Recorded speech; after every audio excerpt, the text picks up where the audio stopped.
This boy gets beaten every single day. He has no father to protect him, and those kids are ruthless. They beat him so badly that every day he returns to his mother barely able to walk. She comforts and heals him as best as she can, but it repeats again and again, until one day, when just beating this poor boy isn't enough, they bring poisonous needles. While one huge boy pushes him to the ground so he can't move, another one stabs him. The poison immediately spreads through his body, and his eyes fill with blood. Then they just leave him there to die in the middle of nowhere. Our boy can't tell how much time has passed. Rain starts pouring, but he still can't move. He feels death creeping in, but remembering his mother, he just can't give up. Who would protect her then? He begs the heavens for not much, just the strength to protect his mother and live a normal life. Suddenly, with a strike of thunder, a sword falls right in front of him, and strangely, it feels utterly familiar. He gathers all his remaining strength and grabs the handle. A flood of memories fills his mind. This same sword used to belong to him in his past life. He trained with it for 100 years straight and mastered every movement to the level of a true sword god. And now that he's remembered everything and regained his past powers, he'll finally be able to live a normal life.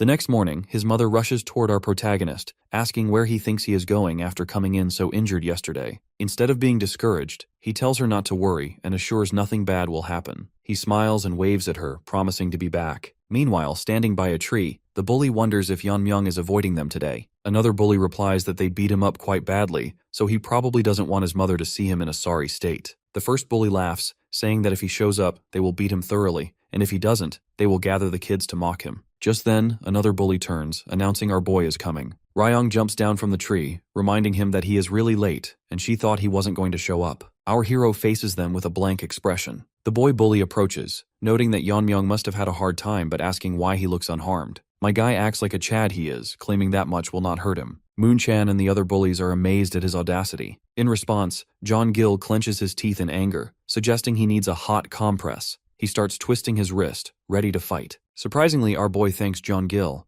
When she hears her name, she cuts him off and claps, her cheeks nearly blushing. She asks what the occasion is and why Yeonmyoung is calling them by their names today. Soon, her words turn evil as she questions if yesterday's poison wasn't enough and if they should double the dose. John Gill gets angry and shouts, asking why our hero isn't paying attention to the person in front of him. He raises his hand to punch our boy, but in a flash, Yeonmyoung puts a hand on his face and slams him onto the ground. The other bullies are amazed. As a result of the power, the impact creates a huge depression in the earth. They wonder how John Gill got knocked down in one hit. As far as Ryong is concerned, Yeonmyoung was supposed to be untrained in martial arts. Moonchan also worries, saying he doesn't know what happened. Our boy believes that there is no reason he cannot do what they can. He then reminds them they are participating in the clan leader competition and asks if they intend to enter with their current skills. Our hero starts walking toward them, emitting such a strong aura that even the bullies are scared. Moonchan clenches his teeth, thinking Yeonmyoung seems like a completely different person overnight. Nevertheless, he tells himself to calm down, reasoning that John Gill got caught off guard. He convinces himself that after training for years, they will not lose to someone like him. With a roar, Moonchan shouts a challenge, leaping into the air with his knife and dashing down toward our protagonist. However, in midair, our hero catches his hand, breaking his weapon. He declares that if the level of the participants is like this, the competition for the clan leader is pretty much decided. Finally, our boy twists Moonchan's hand, completely defeating him. The hidden poison hall, once the seat of the clan leader,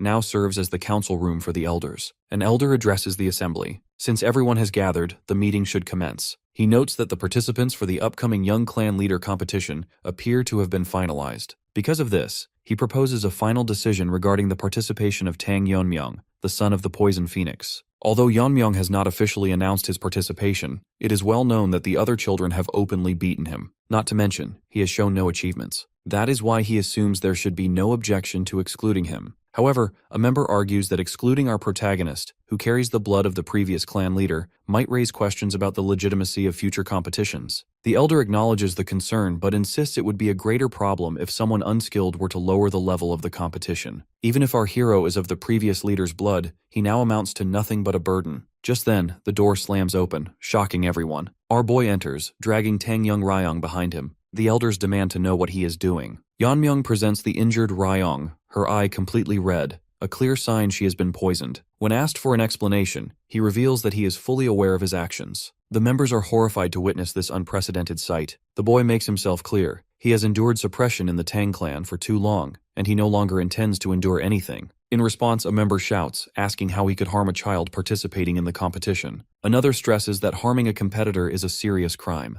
But as far as our boy is concerned, he is fully aware of the family rules. So he questions whether there is any problem with a fight between participants. The elder demands clarification, asking if he truly intends to participate. Yeonmyoung, however, believes that his actions are proof enough. He suggests they check the open ground outside, where Moonshan and Jeon-gil, who used to bully him, are lying. He has simply followed the family rule, repaying kindness twofold and revenge tenfold. After he speaks, silence fills the hall. The elder clenches his fist in anger, but eventually acknowledges that Yeonmyoung has proven his worth. Other members protest, arguing he is exploiting the rules and endangering others. However, the elder raises his hand, silencing them. He declares that Yeonmyoung shall participate. They have no right to block a qualified child. Still, he warns that he hopes Yeonmyoung's confidence matches his skill, for if he does not become the young clan leader, he will pay for what happened today. Later, Yeonmyoung tells everything to his mother. She is tense, asking how he could do such a thing, but he explains it was necessary. She realizes from his decisive tone that this is not just an outburst. Reflecting on his name Myeong, meaning to survive as long as possible, she recognizes that she thought he was still a child, but she now senses the presence of a great man. Once she realizes this, she kneels, holding his hand, and states she will not question him ever how he learned his techniques. Though she wants to know only one thing: is he confident about competing?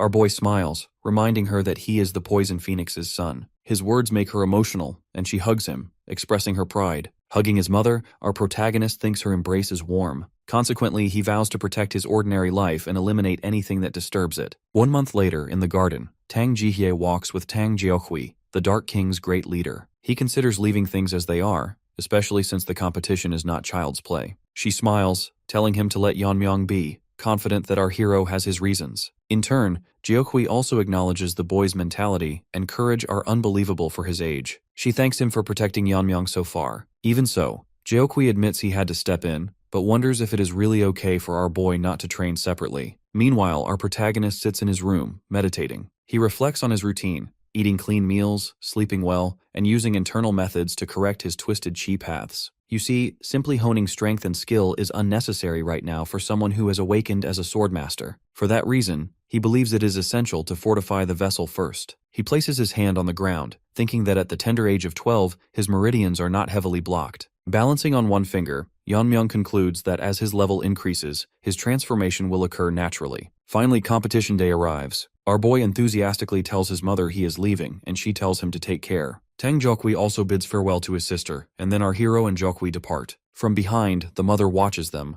wishing Tang Longriang could see how well their son has grown. At the Dark King Hall, many participants arrive. Our guy is busy eating, noting they arrived early. Just then, a group of boys approaches, recognizing him as the son of the Poison Phoenix who beat up Moonshan. However, they dismiss it as a false rumor, claiming he couldn't even learn martial arts. Because of this, they decide they need to instill some discipline. Our protagonist, annoyed, throws a rice cake at the leader's face. The force of the impact knocks the boy to the ground. The others shout, wondering if he used a hidden weapon. Soon, one realizes it is just a half-eaten rice cake and wonders how it could be so powerful. Yeonmyoung mocks them, challenging the group by asking if they will run away despite being participants. Enraged, the group attacks him all together, but our boy doesn't even flinch. From the other side, Tang Jeokhui approaches and sees a body thrown into midair. He runs toward our hero, only to find the whole group lying on the ground. Yeonmyoung sits on top of the pile, eating a rice ball. He asks Jeokhui if he has arrived, stating he was getting bored. He smiles, telling the leader not to misjudge, as they started it. Afterwards, Jeokhui facepalms. In the council, people shout at the Grand Elder. They are unsure how they can overlook so many injuries just before the competition. In light of this,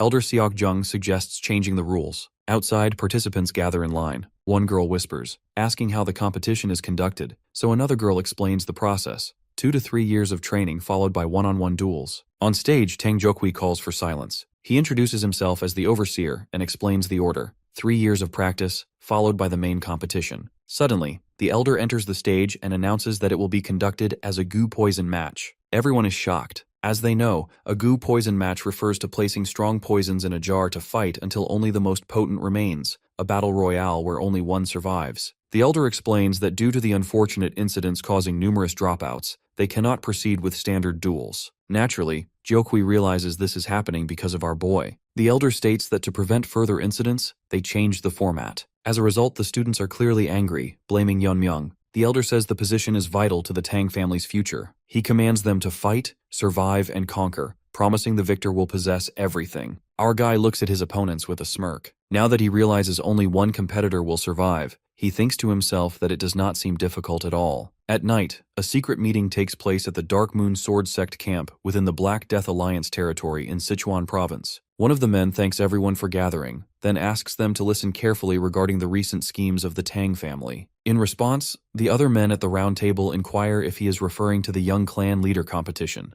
The third man confirms this, stating that their spies reported the competition started a few days ago, and consequently, the participants, the children with the potential to lead the Tang family, have already left in carriages. They discuss how the current Tang family is weak enough that their leader, Yu Gil-jun of the Black Death Alliance, could destroy them anytime. However, the speaker explains that Yu Gil-jun is leaving them alone for now because they still have some use. He points out that these children are the future of the family. Therefore, if anything happens to them, it will deal a permanent blow to the Tang family. The men agree with the elder of the Dark Moon Sword Sect, but a member warns that they must remain careful, asking when they should act. The elder replies that for now, they will do nothing, which serves to shock the other members. The elder believes that tracking the carriages and killing the weak birds right now would be too easy, and thus not a painful enough blow. He reminds them that the competition runs for 4 years, asking them to imagine the devastation if all the carefully raised children die right at the climax. With a grin, the masked man smirks, agreeing that it would indeed be a fatal blow. Another member suggests letting the Jigal family or the Moyang family handle it.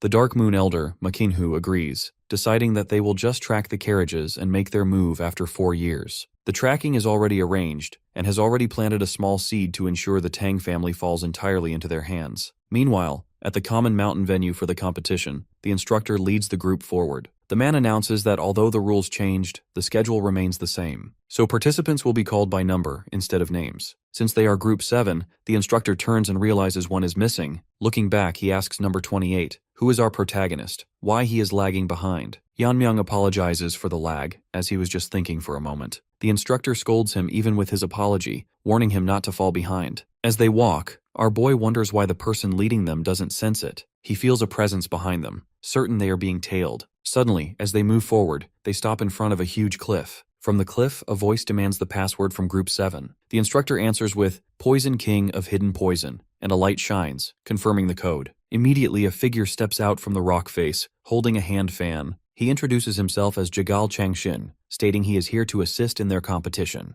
The students realize that the Jegal family was once one of the 5 great families, famous masters of formations, but they fell due to the invasion of the Heaven's Brilliance Demon Lord. The group walks inside the cliff, and they are surprised to see a beautiful landscape hidden within. Jegal Changshin explains they use their formations to stop outsiders from interfering with the competition. Naturally, Yuri is amazed, realizing this is the famous formation technique of the Jegal family. Aijun is also impressed, noting that inside the formation, you cannot tell the season or space. While the group starts crossing a wall of lightning, Mirio looks at our boy from the side. She thinks he is acting strange and not concentrating, remembering he was behaving the same way earlier in the carriage. Looking back at a flashback to the carriage ride, the instructor told the children to introduce themselves. Yuri looked at our hero, noting everyone knows about the fight he had. Aijun then told our boy he is quite famous for leaving Tang Young Ryong in such a bad state. Yuri finds our protagonist bold for his actions. She warns him that he might not be safe during the 4 years of the competition, given Tang Young Ryong's great-grandfather is one of the 3 elders. At that point, Yanmyung interrupted, asking if they were blaming him for the competition turning into a goo poison match. Mirio refused to let the issue go.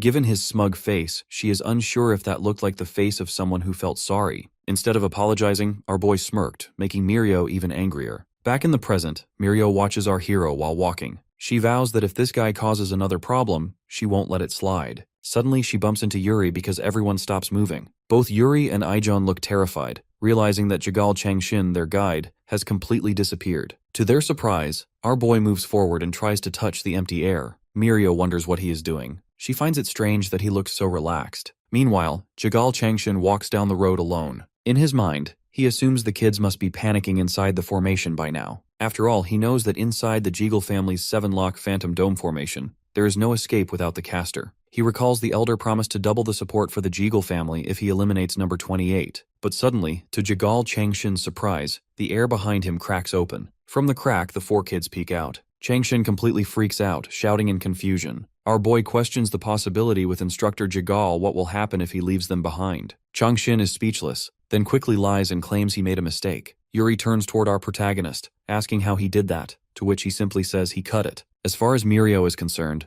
this isn't the time to worry about that, telling everyone not to lose instructor Jegal Changshin again. But when they look back, Changshin is already gone again. They shout that he disappeared, causing our boy to let out a deep sigh. While running away, the instructor thinks he is pathetic, fleeing inside his own formation. Soon he sees a shining light, realizing it is the exit leading to the training ground. He escapes the formation, thinking this should be enough. But then, a voice alerts him. It is Tang Wanjin, the supervisor for Group 7. The instructor gets really scared, so he lies and says it seems Group 7 will not be participating, explaining they didn't show up. But just then, the air behind them starts cracking. From the other side of the formation, our hero stabs his dagger into the crack, and the crack shatters into pieces like glass. Jegal Changshin watches in disbelief as the Jegal family's supreme technique, the 7-lock phantom dome formation, breaks so easily. Finally, Yeonmyoung looks at the instructor with red, glowing eyes. Mirio, amazed, wonders how our hero broke the formation with just a short sword, asking how that is even possible. Our boy explains that he didn't break the formation. Instead, he only opened a gap. He then warns it will close soon, so they should hurry and leave. From the front, the supervisor shouts, asking if they are the participants of Group 7. The students confirm it but ask who he is, until one of them notices the Tang family crest on his hood. The supervisor says he was worried they were attacked, just like the instructor said. Hearing this, Yeonmyoung turns toward the instructor and repeats the word attack sarcastically. The instructor is clearly shaking with fear. Our protagonist smirks, suggesting the instructor must have misunderstood them for being lost. Thanks to him for marking the entrance, they found their way easily.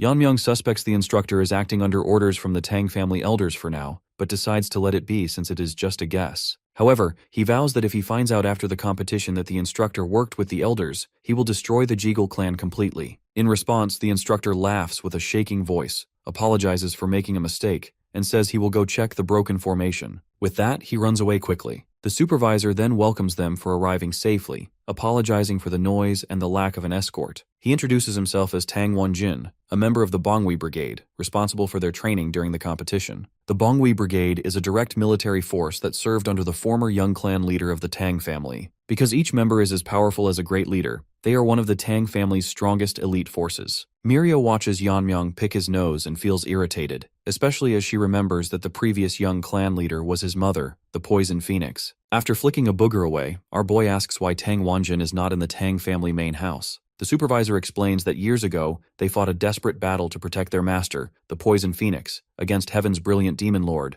but were destroyed. And since they failed to protect their master, they are nothing but sinners. Students stare nervously at the word sinner, but the supervisor continues explaining the rules. The first year is for self-practice, allowing them to train however they want, and they will receive martial arts books or teachings based on performance. A student asks about the legendary technique of the Tang family, the 10,000 Heavenly Flower Rain, which was lost during the fight with the Demon Lord. The supervisor confirms the 10,000 Heavenly Flower Rain is guaranteed to the one who becomes the young clan leader. Although it is incomplete, the elders have passed down the essence of the technique. As a result, our boy thinks about the 10,000 Heavenly Flower Rain. He knows it is a technique that handles many hidden weapons like a strong rain, similar to sword control techniques, and consequently wonders if he can mimic it. The supervisor says he has talked too much, telling them to focus only on training. He also clarified they can train together or alone freely. Mirio asks where they will sleep, to which the supervisor says they will sleep in nature to learn how to survive in the forest. Of course, this scares the kids. The supervisor asks if they thought they would be training in comfortable beds, arguing that comfort does not make them strong.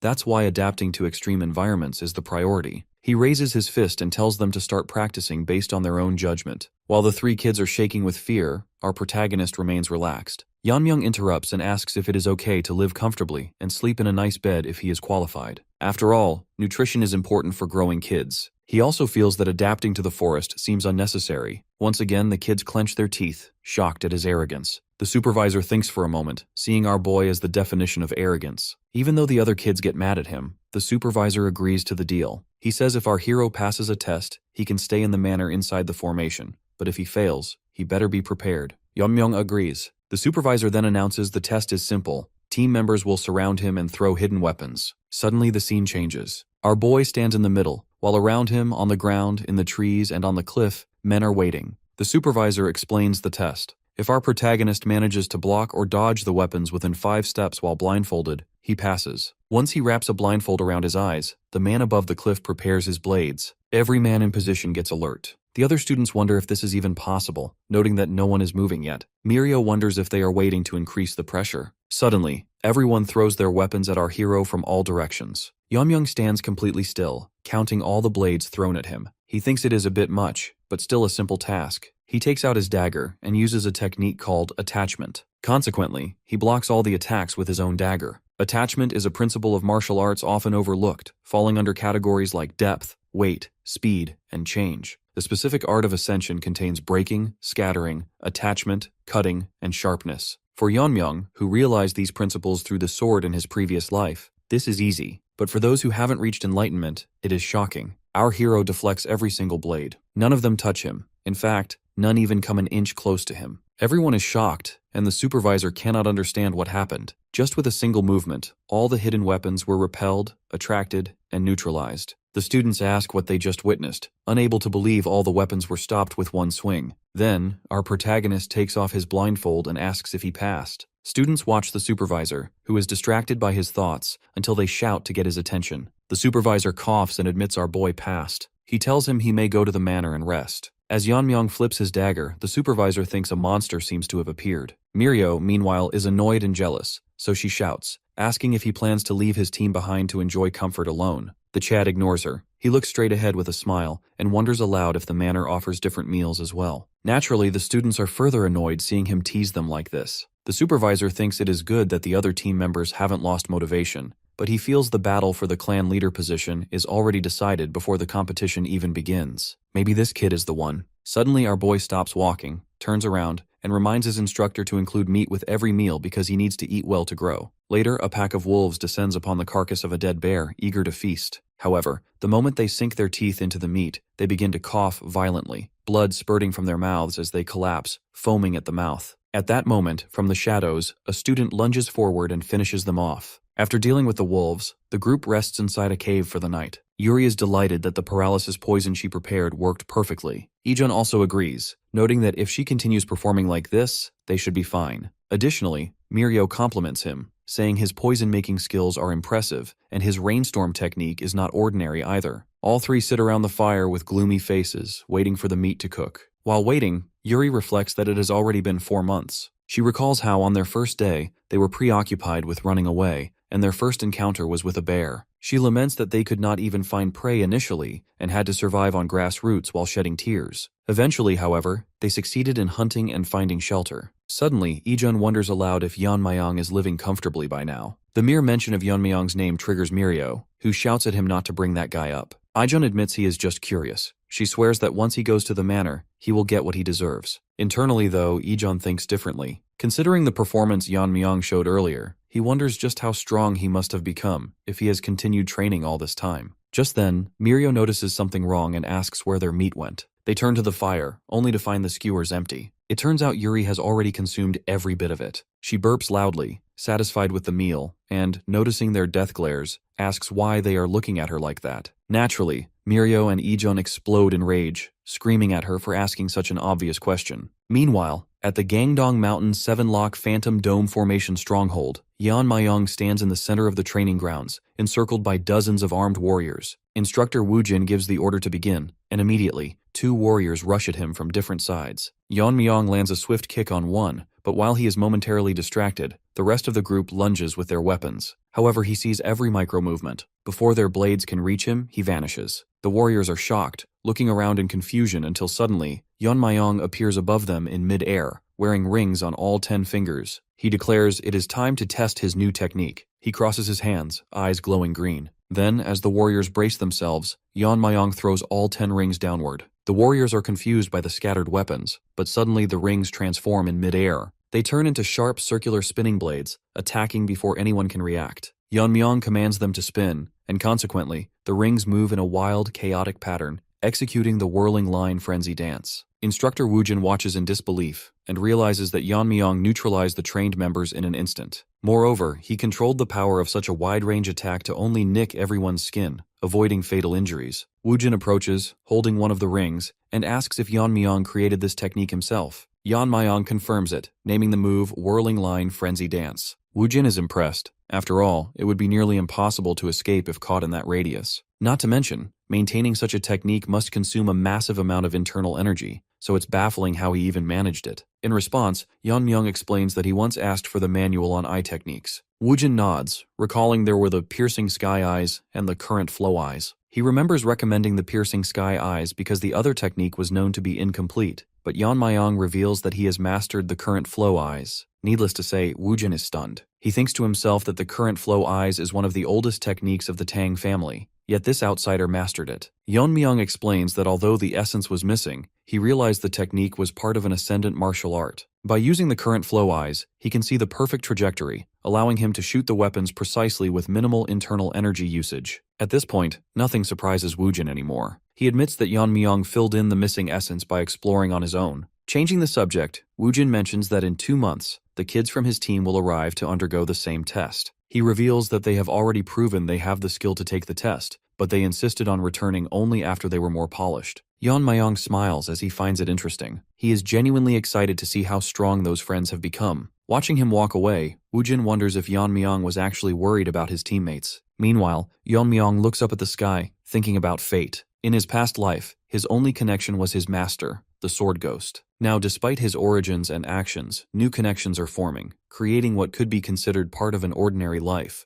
Because of this, he thinks of his team members, realizing that for some reason, he wants to see them too. Back in the cave, the chaotic battle continues as Mirio and Ijon scold Yuri for eating all the meat. Finally, 2 months later, the team is ready to advance to the next stage. They are pumped up as they walk toward the stronghold. Mirio reflects that on the first day of training, they were just novices, but now they have attained a completely different level of power. In fact, Ijon admits he is actually excited to meet Yeon Myung again, while Yuri grumbles that she will split his head in half. From behind, the rest of the trainees look at the trio, whispering that they are pretty scary. The team then enters the hall of the Gangdong Mountain stronghold. Mirio shouts at the top of her lungs, demanding Tang Yeon Myung to come out right now. However, the hall is silent. Mirio looks around, wondering why it is so quiet, and she laughs, asking if he ran away out of fear. Yuri clicks her tongue, saying it is too bad because she wanted to smash his head. Mirio turns around, yelling again that he has been too quiet, but suddenly she freezes. Yeon Myung is standing right behind her, casually resting a hand on her shoulder. He whispers that he was hiding to surprise them. He then smirks, asking exactly what they were planning to do to his head, calling them cuties. The 3 students stare in shock as our boy continues speaking. He asks if they were talking about smashing his head earlier, then jokingly wonders if they want to see the results of their training, or if he should attack first. In response, Mirio and Yuri both shout that they were just joking. Mirio bites her lip, thinking to herself. She realizes they didn't even notice him until they turned around, and consequently, she wonders if this is the difference in their skills, even after all the time spent in the forest sharpening their senses. Our hero suddenly hugs Yuri, catching Mirio's attention. She studies him, wondering what he has done during this time. At that moment, she notices Yeon Myung has grown taller. His face looks different too. The girl blushes but quickly scolds herself, questioning why she is thinking this way. Our boy reassures her not to be discouraged, explaining that even from his perspective, they've become much stronger than before. However, he adds that they just seem less impressive because he is there. Because of this, the 3 look irritated, thinking his annoying self-confidence never changes. Meanwhile, inside the hall at the round table, instructor Jagal Changshin calls everyone to gather. He asks if there was anyone of note in their groups, to which one instructor mentions participant number 2, saying she has shown notable growth compared to others. He explains that, rather than a will to become stronger, she seems to be burning with immense hatred for someone and feeds on that emotion. Another instructor brings up participant number 10, who passed the warrior test in just a month. Meanwhile, Changshin thinks to himself. He admits number 2 and number 10 stand out. However, after facing number 28, Yeon Myung, they seem ordinary. He recalls how shocked he was when our protagonist broke out of the formation and demonstrated skills that even masters could not perform. Nevertheless, Changshin decides recruiting number 28 is too risky because the boy seems to have noticed his scheming. When an instructor asks if Changshin is alright, Changshin lies, claiming his group did not have anyone outstanding. He decides to exclude number 28 from the discussion since they need a puppet they can control. Instead, he suggests recruiting number 2. He plans to introduce her to his nephew, mentioning that he heard number 2 has a disfigured face from an injury, so it should not be difficult to manipulate her heart. Changshin explains his plan. If they help this child win and engage her to his nephew, the Jegal family will officially become the external family of the Tang family head. Eventually, they will merge the Tang family with their main house. With that, he concludes the meeting. While walking out, Chung-shin thinks to himself that number 28 is too valuable to lose. That's why he decides that if our hero survives the competition, he will tempt him with revenge, adopt him as a son, and offer him the position of Jeagle family young clan leader. Sometime later, inside the manor, Mirio feels happy. Although their training has doubled,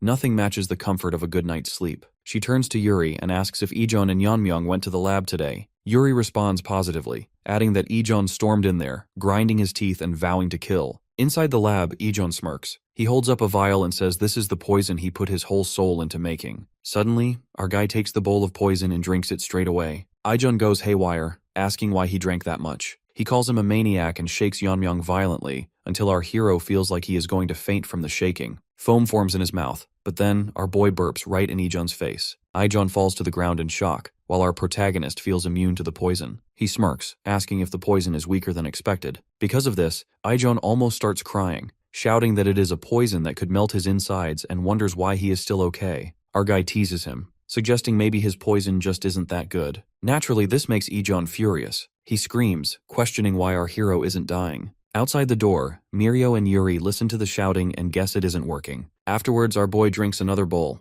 Ijon tells him not to drink poison like it is booze, but our protagonist asks if there is more because it doesn't affect him at all. Ijon slams his fist in anger, wondering if our hero is immune to everything. In the meantime, Yeonmyeong wipes his lips and thinks. He knows it is different from being immune. Rather, it is the Tang family core technique, the poison refining madness. He believes that if they are named poison masters, they should be able to control even the poisons that enter them. As expected, the poisons that entered his body transformed into internal energy. That is why, within a certain limit, poisons are no different from an elixir for our boy. However, he knows this state can only be achieved through deep understanding. He realizes that weak poisons hardly increase his internal energy now, so he needs stronger ones. He thinks about the dangers ahead. Yeonmyeong knows he cannot guarantee victory if the Black Death Alliance or the Heaven's Brilliant Demon Lord were to invade. He has no personal grudge against the Black Death Alliance, but since they divided Sichuan City, he cannot ignore them. Their leader is called a genius who destroyed 3 of the 9 factions. Therefore, to live as a human, our boy needs to become as strong as he was in his previous life. Ijon, exhausted, mutters that if only he could create the Tang family's 10 poisons. Our hero turns and asks what he just said. So Ijon explains that the 10 poisons are the strongest poisons passed down from their ancestors. He says the higher the number, the stronger the poison. However, most formulas were lost to time. He mentions that the 10th poison was so potent that even masters of the transcendent level were affected. Yeonmyeong is shocked, thinking that a poison that affects transcendent level masters is worth coveting. He asks Ijon if he can prepare the 10th poison, but Ijon argues it is impossible because the formula is lost. Our guy feels sad because Ijon's current poison doesn't even give him a sensation anymore. This pisses Ijon off, and he warns that the 10th poison is so dangerous it is forbidden, saying even our boy wouldn't survive drinking it. Meanwhile, at night, participant number 2 fights a man who chokes her neck. Black fumes come from the man's mouth as he asks what she did to him. He coughs and fire emits from his mouth. Then she asks him to repeat it. She mocks his face as fire erupts from his eyes and mouth. He shouts and lunges toward her, but before he can reach her, his hand breaks like a piece of stone. He falls to the ground and completely shatters. She smirks, noting he was burned to ashes in an instant. In addition, she marvels at the power of the poison given by her grandfather, revealing that this is the Tang family's 10th poison. She touches her disfigured face, saying the pain she experienced that day is unforgettable. Once again, she vows to keep wasting this rage and pain. She flips her hair away from her eyes, revealing she is Tang Young Ryong. Finally, with a smirk, she promises to torment Yeonmyeong plenty in the goo poison match. The next day, the supervisor, Tang Woojin, addresses the team. He notes that another year has passed since their training, and explains that, up to this point, he has been refining their martial arts. But the real challenge begins today. Specifically, he announces that they will decide on a team leader. The students look shocked, so Woojin clarifies that they will appoint a temporary leader for now. However, by the 3rd year, they will officially elect a leader to represent them in the goo poison match. He adds that, since it is a life-or-death battle, the most outstanding participant should lead. After hearing this, Yuri notes that not all participants go to the goo match, and Mirio realizes this means the latecomers will die. She says the choice should be based on achievements, and consequently points to participant 28, Tang Yeonmyeong. Ijon agrees, stating our boy is the leading contender, so the supervisor asks if there are any objections. Everyone remains silent. Then, the supervisor calls number 28 forward to accept a reward. He presents a small chest containing a pill, explaining that it is the Heavenly Heart Pill, an elixir made from 100-year-old ginseng that significantly increases internal energy. The other members are shocked that such a precious item is given to Yeonmyeong. The supervisor explains it is a privilege for the team leader because the Tang family has high expectations for them. Internally, however, he believes his expectations for Yeonmyeong are even higher. Our protagonist asks if there is anything else, at which Woojin looks confused. Our boy then asks if he can receive something other than the elixir, because he doesn't need it. Naturally, this angers the other members. They shout at him, asking if he knows its worth and telling him to hand it over if he won't eat it. The supervisor thinks refusing an elixir is unlikely unless someone's internal energy is already full, so he asks what Yeonmyeong wants instead. Our hero replies that he wants the Tang family's 10 poisons. Later, the team gathers in Yeonmyeong's room, staring at a pile of weapons. Mirio asks if this is all he bought and demands to know where the elixir is. Holding a blade, our boy explains he couldn't get the poisons, so he took these instead.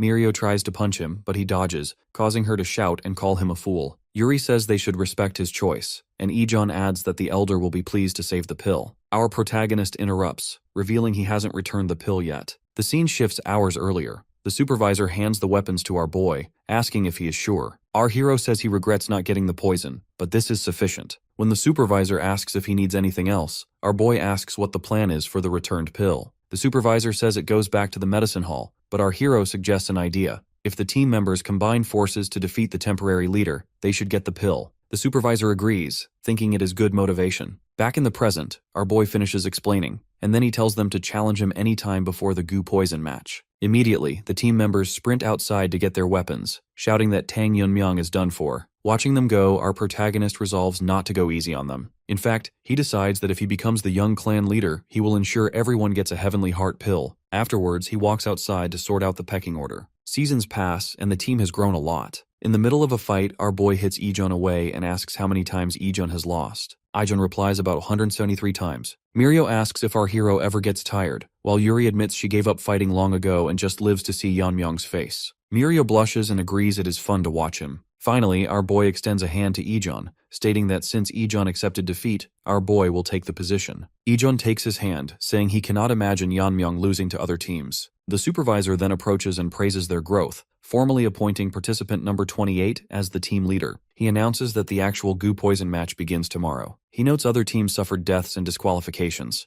However, compared to them, Group 7 is safe and has achieved growth comparable to the Bongwi Brigade. He warns them one last time, explaining that in the goo poison match, the use of extreme poison except for the 10 poisons is allowed. Therefore, he tells them to maximize their capabilities. The next day, Ijeon hands a box of poisons to our protagonist. He warns that the elixir-suppressed fairy poison is lethal in a single drop and explains the ocular poison. Suddenly, he stops himself from worrying too much and asks our boy to promise he will win. Ijeon extends his fist, and our hero holds it, says yes, and playfully punches him in the face. He promises that only his teammates could ever harm him, then teleports to the ground, saying he is off. Meanwhile, Tang Young Ryong holds a container of poison, declaring that the day has finally come. She feels lucky to have the 10 poisons and a new ally. Afterwards, she enters a portal and finds instructor Jegal Changshin waiting. She asks how the Jegal family plans to assist her, and the instructor says the arena uses his family's formation, so moving her to a good position is easy. Ryong asks what they want in return, and the instructor admits his family is powerless and wants to join forces with the Tang family without losing sovereignty. Ryong realizes he wants to use her as a backer to intervene in clan matters, so she asks what happens if she rejects them later. The instructor says that is why he is building trust now. Once they finish discussing the deal, Ryong looks happy. She thinks she endured 3 years for this moment, and consequently, she vows to kill Yeonmyeong and take back her life. Elsewhere, Team 3 participant, Tang Gukrin, stands covered in blood. He holds a sword and looks disappointed, complaining that the Tang family's military force was all talk. Behind him, the bodies of the warriors who tried to train him lie dead. Finally, our boy arrives at the location. He looks around and thinks it is the perfect day for someone to die. With that, the goo poison match begins. Our boy stands on top of the cliff, looking down at the vast goo poison match arena. He notes the area is huge, so he realizes it might take a while to find anyone. Meanwhile, through magic, Instructor Jegal Changshin watches our protagonist from a distance. As expected from Group 7, number 28 has appeared. He feels that our boy's potential is being wasted, but since the Jegal family made their choice, he decides to eliminate him quickly before any variables arise. Suddenly, Changshin is shocked. He sees our guy looking directly at him through the magical observation. He isn't sure how that is possible, given that his vision is hidden behind many layers of formations. Without hesitation, our boy slashes the empty air with his sword, and he cuts the formation's connection. He had felt an unpleasant gaze and suspected it was the Jeagle family. He remembers Supervisor Woojin saying no one should interfere in the match, yet our hero realizes they have been meddling since the start. Because of this, he decides to let them try whatever they want. He then jumps off the cliff, planning to question them after the match ends. Back inside the room, Changshin pants heavily. He is terrified. He thinks about how he was surrounded by several layers of formations, yet the boy recognized him. He realizes that if he hadn't quickly withdrawn his sight, he would have gone blind.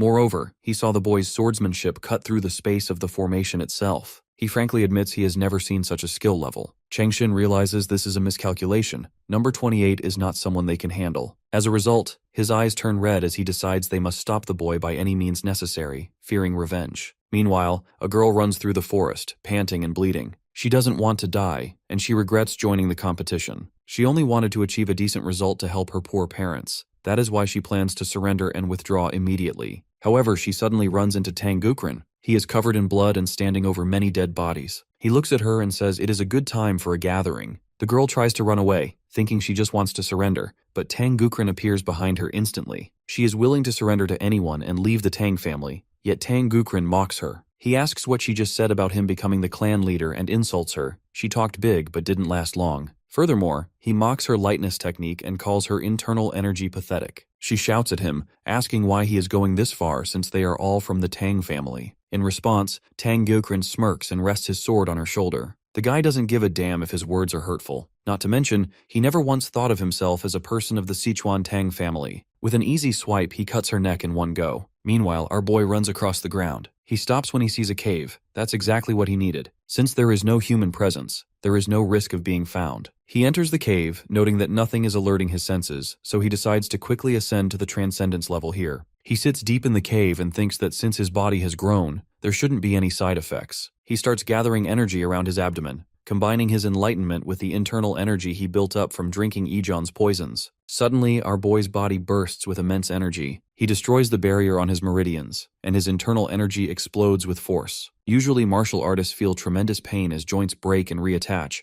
literally rebirthing into a new body. However, since our protagonist is experiencing this for the second time, it is not difficult for him. His eyes glow green, while his whole body shakes with energy. Finally, he finishes the process. He wipes the sweat from his face and wonders if it was wise to cleanse his meridians of impurities right now. He complains about the smell of filth but says it feels good. Afterwards, our boy emerges from the cave and stands in front of the cliff. He decides to test his power, so he raises his hand and points 2 fingers forward. An invisible force strikes the stones, and the cave shatters. Our protagonist smirks, thinking the efficiency of his internal energy is not bad, and he decides to start moving properly. Elsewhere, Tang Gukren stands in front of a tree with his bloodied sword. He complains that this is boring and asks the person on the ground what they have been doing for 3 years. John Gill lies on the ground, completely beaten, as he clenches his teeth. He curses his luck for meeting this guy. He recalls the rumor that Tang Gukren is an orphan raised like a grandson by the Grand Elder and is monstrously strong. John Gill thought he had a chance if he struck first, but he couldn't even touch his collar. Now he realizes he is going to die. However, he suddenly thinks of Tang Yanmyung. The thought that he didn't run into our hero actually eases his mind, and he starts laughing. Tang Gukren asks why he is laughing in this situation. John Gill releases a breath and says he just thought of someone scarier than Gukren. Naturally, Tang Gukren feels insulted. He says he will have to make himself even scarier and decides to share a secret since John Gill is dying anyway. He reveals he is actually a spy from the Black Death Alliance, stating he is from the Great Darkness Silent Sword Sect, and his real name is Mak Inguk. He raises his sword to slaughter John Gill, but just then, Mak freezes. He feels something strange in his nerves and cannot move, so he wonders what is going on. From the side, our boy enters. He says he felt a presence and came to check, then looks at the boy on the ground and says it is a familiar face. Finally, he asks John Gill if he is healed from the last time they fought, but John Gill, confused, asks who he is. The scene shifts to the past, where a young boy stands before an elderly man. The boy asks if the man wants him to become a spy for the Sichuan Tang family, and the elder says yes. He tells the boy that with his talent, pretending to be an orphan for a few days should attract someone to take him in. He further explains that the Tang family soon will start the young clan leader competition to weaken their ranks. So if the boy returns after completing the mission, everyone in the family will acknowledge him. Back in the present, Mak lies on the ground, completely bruised. He bites his lip and feels like his insides are dissolving, consequently wondering what our boy did to him. Our guy walks toward John Gill, who stares at him and asks if he is really Yanmyung. Our protagonist asks if he needs to slam John Gill's face into the ground again to prove it, causing John Gill to hesitate before confirming it is really him. Yeonmyoung points at Tang Gukrin and asks if that guy confessed to being a spy, to which Jeongil shouts yes. Our hero realizes this spy was the tail he sensed before entering the mountain. Therefore, he decides to capture him first. He proceeds to remove a poison needle from Tang Gukrin's neck, leaving Jeongil shocked. He asks if our protagonist coated the needle with poison, and marvels that such a small needle caused such a reaction. Jeongil suggests they should detoxify the spy and interrogate him about his position, but our boy refuses. You see, if the spy is from a dark faction like the Black Death Alliance, his motives are clear, so there is no need to heal him. Jeongil looks at our hero and remarks that he has changed a lot, adding that Yeonmyoung seems unfazed by everything. Suddenly, Jeongil bows and sincerely apologizes for the bad blood between them in the past. Our guy smiles and tells him to forget it because he doesn't dwell on the past. However, Jeongil suddenly shouts a warning. Behind Yeonmyoung, Tang Gukrin leaps up for a final attack, screaming that he will take them with him to death. Tang Gukrin dashes down, but our protagonist vanishes. Tang Gukrin lands on empty ground, confused, while our hero appears behind the spy. He says he usually doesn't spare a dying man, but since Tang Gukrin insisted on attacking, he will erase him without a trace. Our boy puts a hand on Tang Gukrin's shoulder and asks if it wouldn't be better to have no corpse to clean up later. Tang Gukrin's eyes fill with tears as he thinks our boy is ruthless. He collapses and dies instantly. Jeongil watches in awe, thinking it is overwhelming. He knows the spy was a top contender using the Great Darkness Silent Sword technique, yet our hero defeated him effortlessly. Yeonmyoung looks at Jeongil and asks what he is going to do now that it is just the two of them. Jeongil says he will surrender, but he doesn't know the way out. Our boy swipes his dagger in midair, cutting open a hole in the formation, then tells Jeongil to leave and says there is no need for a send-off. Jeongil thanks him for sparing his life, and then our protagonist vanishes. Jeongil smiles and wishes him luck. Meanwhile, at the Dark Moon Sword Sect headquarters, the Elder holds a shattered spiritual bead. He wonders what in the world is happening, realizing the bead implanted in his youngest son has broken, meaning his son is dead. He thinks about his son, born a servant, but more talented than anyone.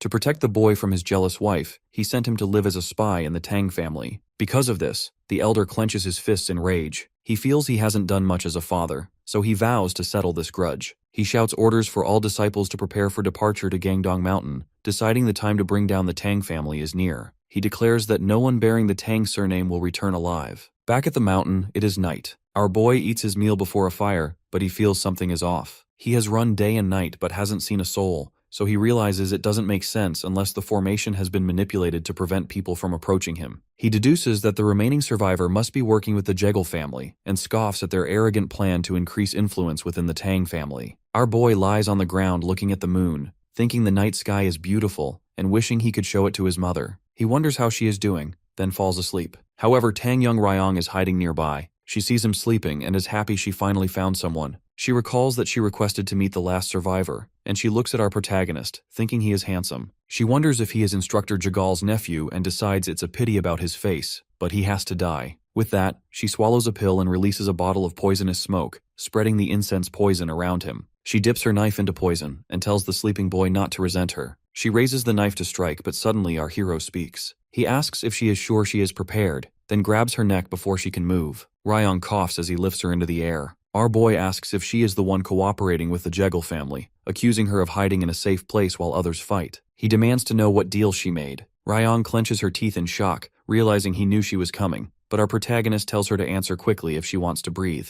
Tang Young Ryong regrets dropping her blade in panic, realizing it is now too far away to retrieve. Our boy looks at her and suddenly realizes who she is. He knows she is Tang Young Ryong, leaving the girl shocked and wondering how he knows her name. Well, after all the trouble she caused him, how could he forget? In fact, he asks if he should disfigure her entire face this time. Meanwhile, inside the control room, Instructor Jagal Changshin is frustrated. He thinks his plan has completely failed because number 28 cut through the formation, making it difficult to see clearly. Changshin notes that number 10 was swiftly eliminating competitors, but number 28 killed him instantly. Consequently, Changshin realizes that if number 2 Ryong faces number 28 now, she will lose. He worries that if number 28 wins, the Jegal family's plans will be ruined. Suddenly, he senses a massive amount of energy entering the formation. He looks closer and sees an entire army from the Dark Moon Sword Sect. The Dark Moon Sect leader, Jung Yeonsong, speaks with Mok Inhu, noting they have brought over 300 troops, including elders and disciples. He asks if using full force against the newcomers of the Tang family is going too far, but Mok Inhu insists it is necessary. Since Gangdong Mountain is so close to their territory, they must crush the Tang family completely. He claims that if their forces were fewer, they would be defeated.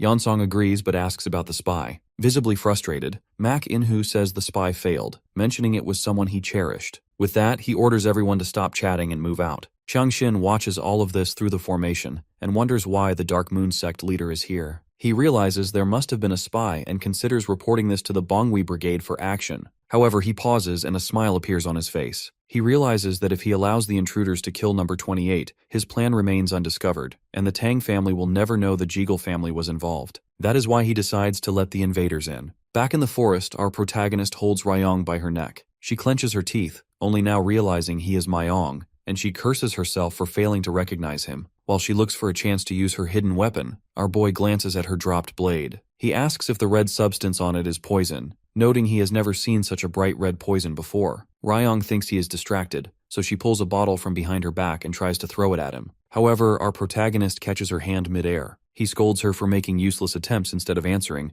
then takes the bottle from her hand and asks if it is the same poison as the one on the blade. When Ryong refuses to speak, our boy throws her to the ground and grabs her face. He asks if they should revisit the old days, causing Ryong to shout for him to let her go. Our boy tells her to open her mouth, but she refuses, saying she hates it and promising to talk. Nevertheless, our protagonist starts moving the bottle toward her mouth, saying she might as well taste it to know what kind of poison it is. She screams in terror and finally confesses. She reveals it is called Fire Dragon Poison, one of the Tang family's 10 poisons. Our boy pauses because he remembers that the 10 poisons should not be used recklessly. He is thrilled to find out it is genuine, thinking this is an elixir for him, and that letting her consume it would be a waste. Ryong begs him to let her go since she confessed, even offering to surrender or help him fight the other participants. Our protagonist ignores her and squeezes her face tighter, stating he hasn't heard the full answer yet. He demands to know if she is cooperating with the Jeagle family and what promises were made, threatening to force-feed her the poison if she hesitates. Ryong immediately spits out the truth. She admits they proposed a marriage alliance and explains that the Jeagle family wants to merge with the Tang family to guarantee loyalty. Our boy understands. He realizes the Jeagle family plans to secure their status by marrying the future young clan leader. He then assumes Ryong eagerly accepted the proposal. Suddenly, our protagonist drinks the poison without hesitation. Ryong shouts in horror, asking what he is doing, but our boy says he won't give it to her no matter how she looks at him. Ryong is terrified, thinking that even a body of invulnerability cannot withstand the 10 poisons. She watches him, expecting him to burn to death, but our boy simply burps and says it tastes like strawberries. Suddenly his whole body bursts into flames. Ryong watches in awe, but she notices his grip shows no sign of weakening. Soon the fire disappears, and our protagonist returns to normal. He comments that it suddenly became very spicy, leaving Ryong horrified and nearly in tears. She realizes this is impossible unless he has reached the legendary state of a poisoner, immune to all poisons and able to kill with a single breath. She remembers her grandfather mentioning such a realm and asks if he is a poisoner. Our boy grips her face even tighter, annoyed that she really intended to take his life with her murderous intent. After defeating her, he looks at his fiery hand. He senses that the energy from the poison-refining madness has changed after absorbing the fire dragon poison. He feels like he has mastered the martial art of both yin and yang. He thanks Ryong, remarking that he gained something valuable. Suddenly our protagonist looks up. He notices a huge light in the sky, as if the sun has risen in the middle of the night, and he feels the wind blowing faster. He has no clue what is happening, realizing this isn't the competition ending. He senses unfamiliar presences, dozens, perhaps more than 300 people, and consequently realizes something is wrong. He deduces that the Jeagle family must have noticed such a large group, meaning they deliberately let the intruders inside the formation to cause a massacre. Our protagonist holds his poison needles and smirks, thinking having practice targets come to him is a stroke of luck. Finally, he declares that in the goo poison match, he is the only one meant to survive. The instructor reports the situation to the supervisor. Hearing this, he shouts in disbelief, demanding to know what he just said about intruders. Changshin confirms that it appears there was a spy among them, so Wanjin demands to know if they have identified the enemy and how large their force is. Changshin pretends to be unsure but mentions there are over 300 troops led by the Dark Moon sect leader. Naturally, Wanjin is horrified. He wonders why the Dark Moon sect is here and how they found the place hidden by the 7-lock Phantom Dome formation. Consequently, he decides they must hurry to stop them. Changshin acts concerned, claiming he never expected this. He explains that the intruders have entered the inner world where the goo poison match is taking place. Furthermore, he reminds Wanjin that they made it impossible for themselves to intervene inside the formation. Therefore, they have no choice but to rely on the remaining clan kids to survive on their own. Inside the formation, our boy stands tall, surrounded by countless dead bodies. Looking back to a few moments ago, Mak In-hoo stands over the dead body of Tang Gukrin. He regrets that his youngest child couldn't even die a normal death because of the poison. Meanwhile, Yeonsong confirms they have entered correctly. He notes the body has needle marks and clear signs of a one-sided struggle. Mok In-hoo shouts to his troops, ordering them to search thoroughly and find the Tang family rats. He commands them to report immediately upon discovery and declares that no one from the Tang family will survive. Immediately after, one group departs to search the area. A disciple asks his master if the leader seems troubled today, noting he usually displays killing intent openly. The master suspects the body they saw might have been the spy planted by the leader. In addition, the master notes the only injury was a needle mark on the neck, which is confusing unless the needle was coated with instant death poison. He warns his disciple that the Tang family targets life itself, regardless of martial prowess. Therefore, he tells the disciple to be careful of hidden weapons. The disciple agrees to keep it in mind, but suddenly a needle strikes his neck and he falls to the ground instantly. The master is confused, wondering where the attack came from. He alerts everyone, shouting it is an ambush and ordering them to draw their swords. He yells at the attacker to come out honorably and warns his disciples not to let their guards down. Suddenly, another man shouts for the master to look above. From the sky, countless needles descend like rain. The troops cannot deflect them and are hit all over. Our boy stands among the chaos, smiling, as he believes the single palm blazing poison technique is exceptionally lethal against mere foot soldiers. He raises his hand and uses the steam technique to retrieve all the poison needles back to himself. He notes that this combination uses very little internal energy. Afterwards, our protagonist faces the pile of dead bodies and decides to look for the group that went east next. Elsewhere, a man brings news to Mok In-hoo. Mok In-hoo asks if everyone is dead, and the man confirms it. He reports there were no external injuries, only needle marks, meaning they were killed with extreme poison just like the first corpse. Soon, another man reports from the western lookout that everyone there has been annihilated. Even worse, the report from the east is the same. Mok In-hoo realizes no group has survived. Yeonsong points out it has been just over an hour, and nearly 100 men have fallen to the same method. He suggests this could be the deed of just one person. Mok In-hoo thinks that if there were many enemies, it would be horrific, but this is clearly a master from the Tang family. Because of this, he feels like they are being hunted. He orders Yeonsong to take command while he personally prepares for the ambush. Yeonsong asks if that is all right, but Mok In-hoo claims he cannot afford to lose more disciples and entrusts the rest to Yeonsong. Yeonsong leads the remaining troops across a river, noting the eerie silence and lack of presence. He realizes that with the sun setting, night will fall soon. He worries that if they don't find the ambusher by then, they might be annihilated. That is why he decides it is better to withdraw and regroup before the damage escalates. He turns to the troops and announces they will leave in an hour. Suddenly, a voice asks who decided that. Above a tree, our protagonist sits casually. He says he wasn't planning on letting them go. Yeonsong clenches his teeth, having no clue when the boy appeared since he felt nothing. Before Yeonsong can even react, all his troops behind him collapse, pierced by needles. He cannot believe they died without a moment to sense the attack. Our boy jumps down and walks toward Yeonsong, who realizes this young boy is the root cause of the massacre. He wonders how a boy could use such high-level techniques. He sees the needles returning to our protagonist, and consequently suspects it might be void absorption, a technique only high masters can use. However, seeing our hero retrieve the needles instead of attacking again, Yeonsong guesses the technique consumes a lot of internal energy. He calls our boy arrogant for coming forward instead of using surprise. Yeonsong smirks and says he never heard of a young master like him in the Tang family. In response, our boy puts the needles in his pocket. He says it doesn't matter if Yeonsong has heard of him because a man destined to die today doesn't need to know his name. Naturally, Yeonsong gets angry. His veins bulge from his skin as he shouts that the young man is in a hurry to die. He powers up, tearing his clothes as his body size increases. Then he shouts and throws a massive punch to smash our boy against a wall. But our protagonist blocks the punch with his palm. As the energies clash, Yeonsong is shocked that his maximum power was simply blocked. Our guy smirks and says surely this isn't his maximum power. Finally, he tells Yeonsong he will give him time, so he should try to raise it to the real maximum. In the past of Yeonsong, after the Spearpoint sect, one of the 9 factions, fell to the Black Death Alliance, Yeonsong willingly joined them. On the day he met the Alliance leader, his specialty, the peak-shaking staff technique, was transformed. The Alliance leader told him the name was too weak and renamed it the Heavenly Quick Palm. However, a youngster is now besting that technique. Back in the present, our protagonist deflects Yeonsong's fist. As they clash, Yeonsong grows unsettled by the calm expression on our boy's face. Our hero meanwhile reflects on his power. He knows that fire dragon venom contains the breath of a fire dragon. When one controls this venom with a venomous aura, it creates a force similar to sword force. While sword force cuts through anything, venom force soaks into everything. Our guy opens his eyes, which glow red like a fire dragon. Because of this, Yeonsong struggles to deflect the power, clenching his teeth and wondering what this incredible yang energy is. Our hero then uses the burning glaze technique. The heat is so intense that Yunsong's body instantly turns into hard coal, and he falls to the ground, dead. Mayong thinks that venom imbued with heat should be called fiery demon force. Afterwards, he asks the troops who want to burn to death next. The troops are frightened because their leader died so easily. Our protagonist tells them that since he has no intention of letting them live, they should just die quickly. Suddenly, the Dark Moon Sect leader, Mak Inhu, steps forward. He draws his sword and shouts in rage, accusing our boy of killing his youngest son, the spy, and swearing that our boy won't even leave ashes behind. Mak Inhu orders his troops to spread out and use the Charyun formation to surround him. Immediately, the troops surround Mayong from all directions.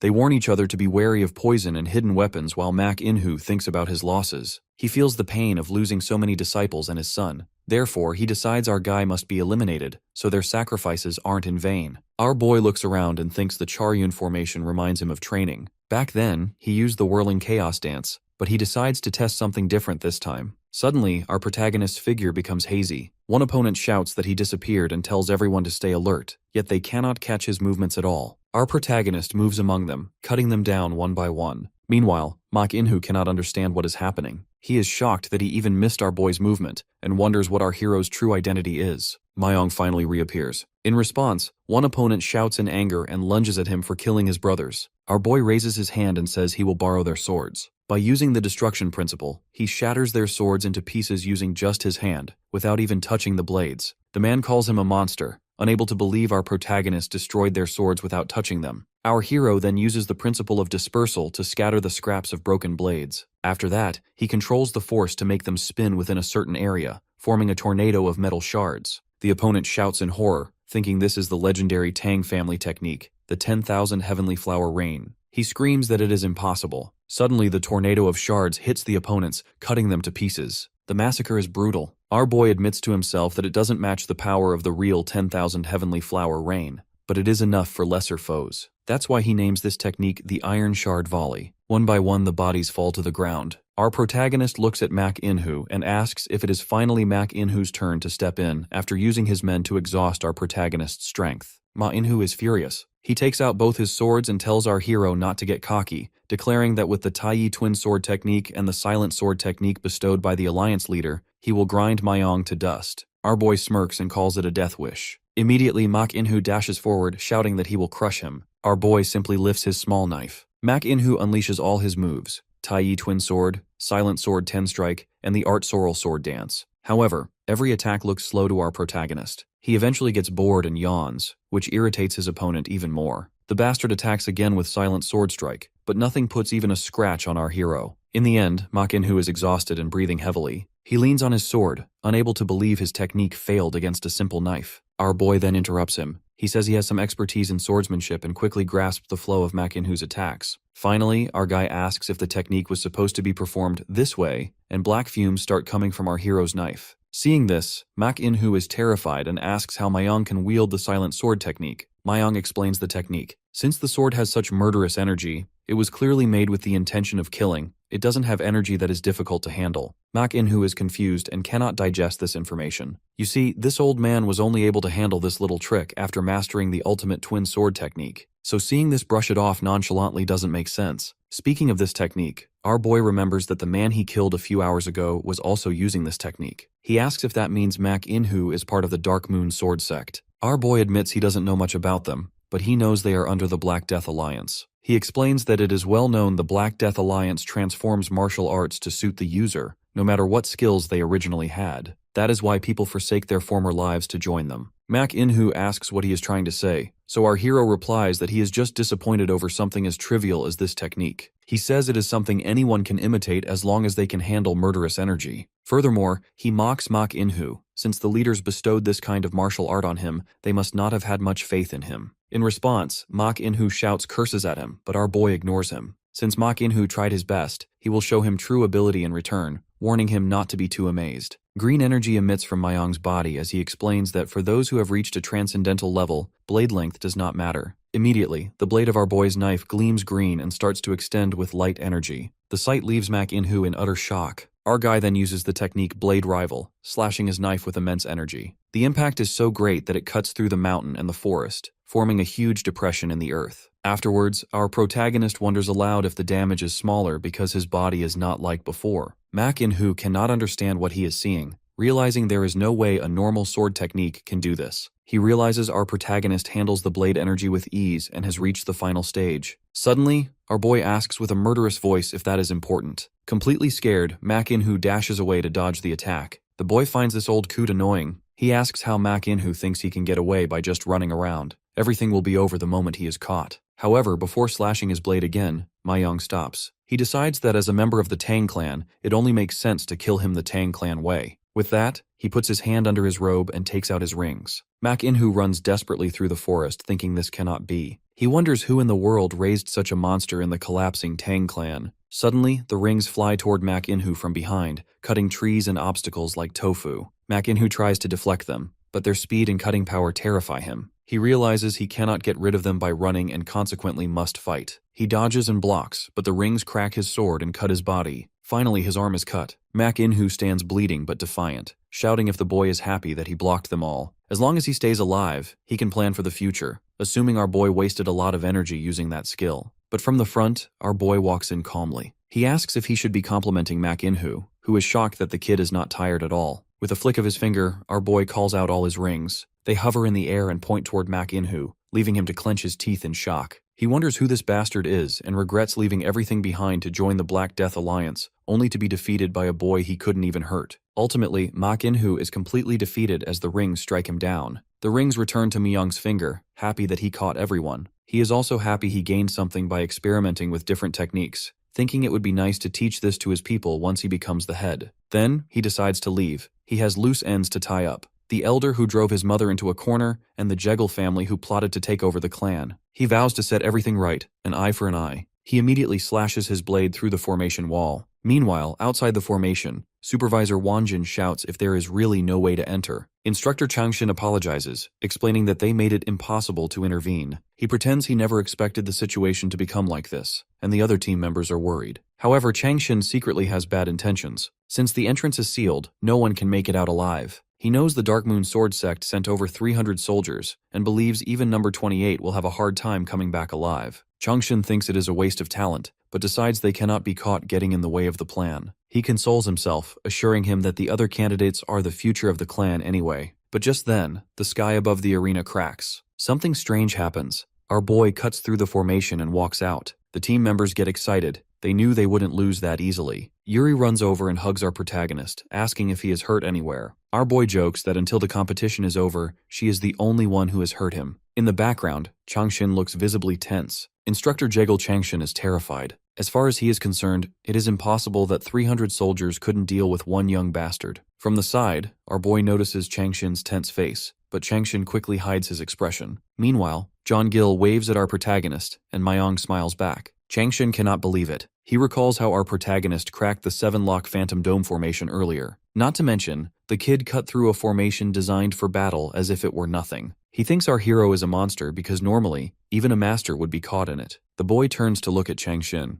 Although he knows he could kill the instructor right now, he decides to wait until he becomes the head. Supervisor Wanjin smiles and says Myung is finally safe. Our boy bows and apologizes for causing worry, yet he thinks to himself that he will take care of the elders in the Tang clan first. Wanjin asks what happened inside and where the rest of the people are. Just then, the earth starts shaking. The warriors think it is an earthquake, but one of them points to the sky. A crack forms in midair and light pours out. At this point, Changshin is tense, realizing the unit containing the formation is breaking down. As the formation fully breaks, fragments fall away, revealing the inside. The ground is covered with hundreds of corpses. Wanjin observes the uniforms and notices that while some are different, most belong to the Dark Moon Sword Sect. He asks if our protagonist took all these people seriously by himself, admitting even he would find it difficult to deal with more than 30 of them. Suddenly, a warrior shouts and points to a specific body. He identifies the double sword sheath and realizes it is Mak In-hoo, the sect leader. Seeing the severed body, Wanjin realizes even the sect leader was no match for Yan Myung. Our guy walks over calmly and says there were simply many of them, so they weren't hard to deal with.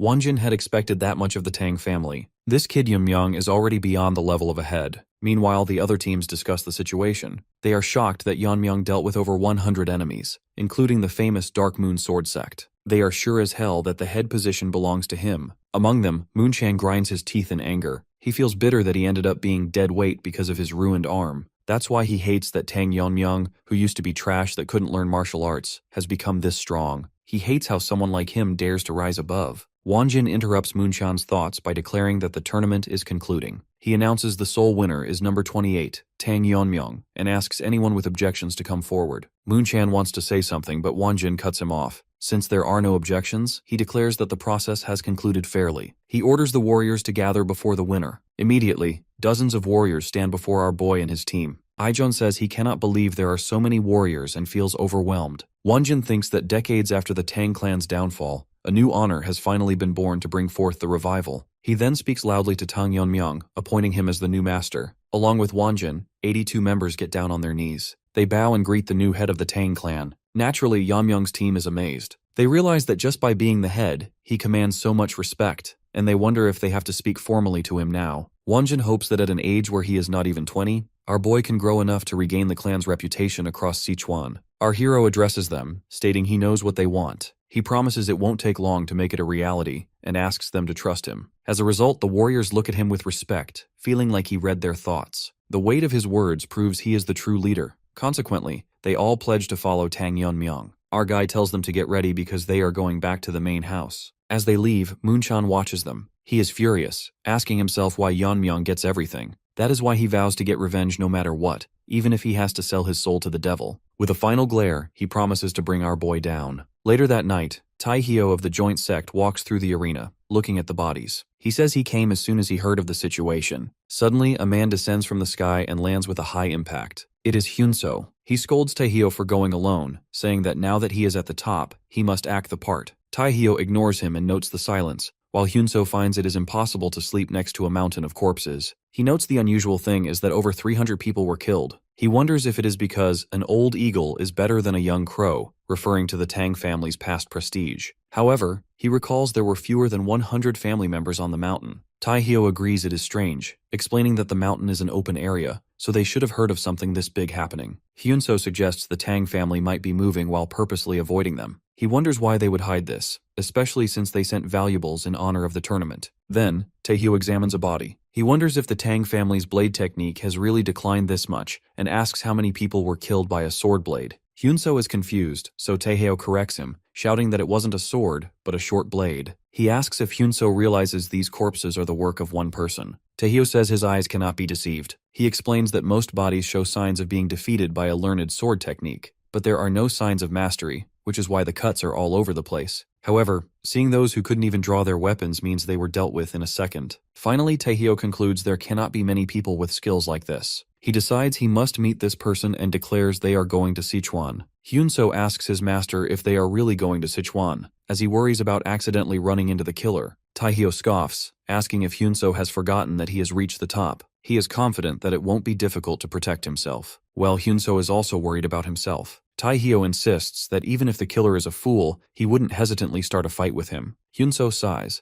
knowing he cannot beat his master's stubbornness. Instead, he suggests they go back to their clan first to inform the head. Taehyo smirks and agrees, noting that currently, the Black Death Alliance is in the south, the demonic cult is in the west, and things are tough for the joint sect. As Hyunso watches his master depart, he suspects Taehyo plans to visit the Tang family to make a deal. His master wants the Tang family to deal with the Black Death Alliance and then defeat the demonic cult. However, Hyunso believes the Tang family has been ruined for a while, so he doubts things will go as planned. He hopes there won't be a need to use his demon sword technique. Meanwhile, in a room, Elder Samu Jangro writes a talisman on paper. Just then, a man reports that the warriors have brought the competition participants back. The elder thinks the competition ended faster than expected, and consequently assumes Tang Young Ryung won easily with her skills and the fire dragon poison. But the man hesitates and points out that he does not see Miss Ryung among those who returned. As a result, the elder shouts in shock. At the main gate, two guards discuss who the winner might be. They are shocked to see a large group approaching, led by our protagonist with his team and the remaining participants. The guards recognize the Tang family symbol and immediately realize the competition is over. Word spreads quickly through the town, and everyone gathers, amazed that the competition ended so fast.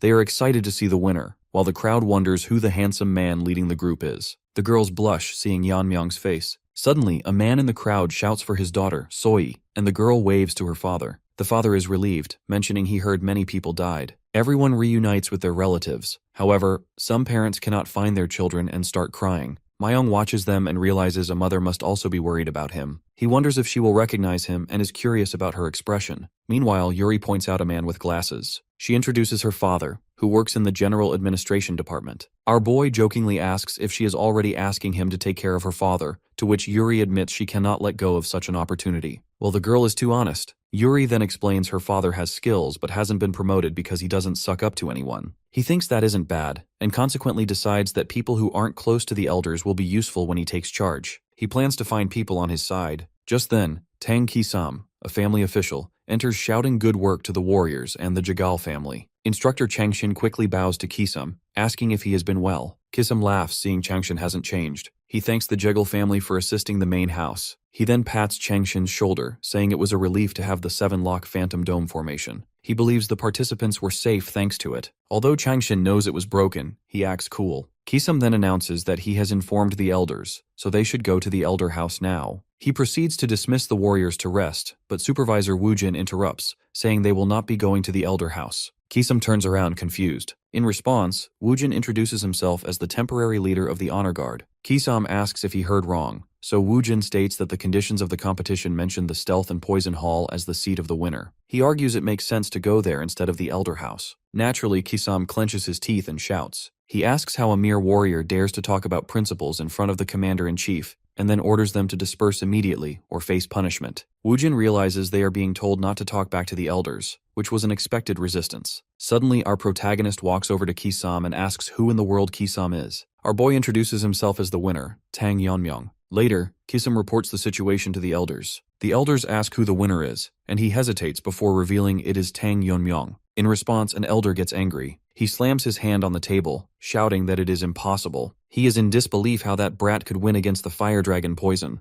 Other elders mention that even their disciples, like Gukrin, lost. Furthermore, Elder Seok thinks it is impossible for Yeonmyeong to have beaten Gukrin in just 3 years. He suspects our protagonist used a trick, and an elder suggests they should get to the bottom of it. The fourth elder agrees, asking how Yeonmyeong beat every potential candidate and demanding to question the boy. However, Ki-sam hesitates. He remembers the scene at the gate. Flashback to the gate. Our protagonist told Ki-sam that only the family head can order the heir. He stated that just because the head's position is weakened, it doesn't mean the elders can order in their place. Ki-sam insisted on punishing them as protesters, shouting that Yeonmyeong hasn't been officially acknowledged yet. He worried his position would be in danger if someone with a grudge against the elders became the head. Therefore, he warned Yeonmyeong not to get on the elders' nerves. Suddenly, Yeonmyeong raised his eyes, glowing green with murderous intent. He burst out with immense energy that hit Ki-sam. Ki-sam was terrified, realizing he would die if he irritated the boy further. Finally, our boy declared that whatever the loser elders think, they will follow the terms of the competition and go to the Stealth and Poison Hall. He told Ki-sam to let the elders know that now with the competition coming to an end, their reign is also over. When Ki-sam tells the elders everything, they are furious. In a fit of rage, one elder splits the table in two, screaming, "How dare that fool act this way?" Another elder suggests that this might actually be good, especially since Tang Yeonmyeong hasn't been officially recognized as the leader yet. Because of this, he suggests they strip him of his position to teach him a lesson. The 4 elders agree to go to the Stealth and Poison Hall to assess his capability, and one elder immediately orders the warriors outside to prepare to move. He summons the master of the Blue Dragon Force, who arrives and accepts the command. The elder then vows to show that rascal the true reality of the Tang family and who the real masters are. Meanwhile, at his home, Tang Jokhui is amazed. He asks Myung if he really won the competition, and our guy confirms it. Jokhui believes that our boy's aura is incredibly strong and that his sister would be pleased. However, another man is angry. It is Tang Jihyuk, the Poison King and father of Moonchan. He asks if Myung really thinks he won, causing our guy to remember Jihyuk's words from 4 years ago. Back then, Jihyuk threatened to make him and his mother pay for what happened to Moonchan's arm. But back in the present, our hero recalls how Jihyuk talked big back then. He warns Jihyuk to be careful with every word and deed while staying at the Tang house. With a flash of killing intent, our guy says that otherwise, Jihyuk might end up disabling his son's remaining arm as well. Outside the house, Supervisor Woojin recalls Ki-sam saying our hero is the son of the Poison Phoenix. He remembers asking our hero about it earlier, though our boy said they could discuss it later. As he waits, Woojin thinks back to the conflict with Heaven's brilliant demon lord. He recalls how family warriors fought for their lives. Specifically, when the Tang family was losing, men arrived holding the head of the previous lord. The enemy pushed forward, disregarding poison and death, so Woojin remembers requesting support from the elders to counter the attack. However, the elders refused, claiming that if they fell, the family would face destruction. Wujin believes that if they had helped, they could have reduced the damage. Instead, the elders blamed everything on the poison phoenix, claiming she almost destroyed the family. Suddenly, Wujin realizes the poison phoenix accepted being deposed to protect her young son. He turns to his troops and says he believes they noticed who the current master is, declaring that to those who failed their roles that day, another chance has come. But just then, someone shouts, "Stop!" from behind. Inside the hut, our hero notices the commotion and decides to go out. Outside, the elders and their troops arrive, and one elder asks if they think they can defy the council and be safe. Wujin is surprised that the elders mobilize their own forces, especially when the elder demands they bring Yeonmyeong to him. Our guy walks out, saying there is no need to fuss since he is already there. Tang Jokwi points out that the third elder and others have arrived, but the elder shouts that our hero dares to claim the leader's seat without permission. As our guy descends the stairs, he states he has already proven his qualification by winning. He mentions they are verifying fairness at the Stealth and Poison Hall and asks what more they need. In response, the elder shouts about our protagonist's nasty nature and disrespectful language. Wujin tries to intervene, but the elder interrupts him. He demands our boy confess everything that happened in the exam if he wants to live. Our hero replies that he heard what happens in the competition is unspeakable. He then mocks them, asking if the family rules are lighter than expected or if they think he gained an unfair advantage. That's when the elder reveals he heard from the Jago Lord that there was interference from the Dark Moon Sword Sect and nearly 300 villains. He argues that with outside interference, the competition cannot be fair. However, our boy explains that Tang Gukrin and Tang Young Ryong killed other participants, and he ended the competition by killing them. He argues their intervention was after the competition, so fairness isn't an issue. The elder gets angry and asks, "Who killed whom?"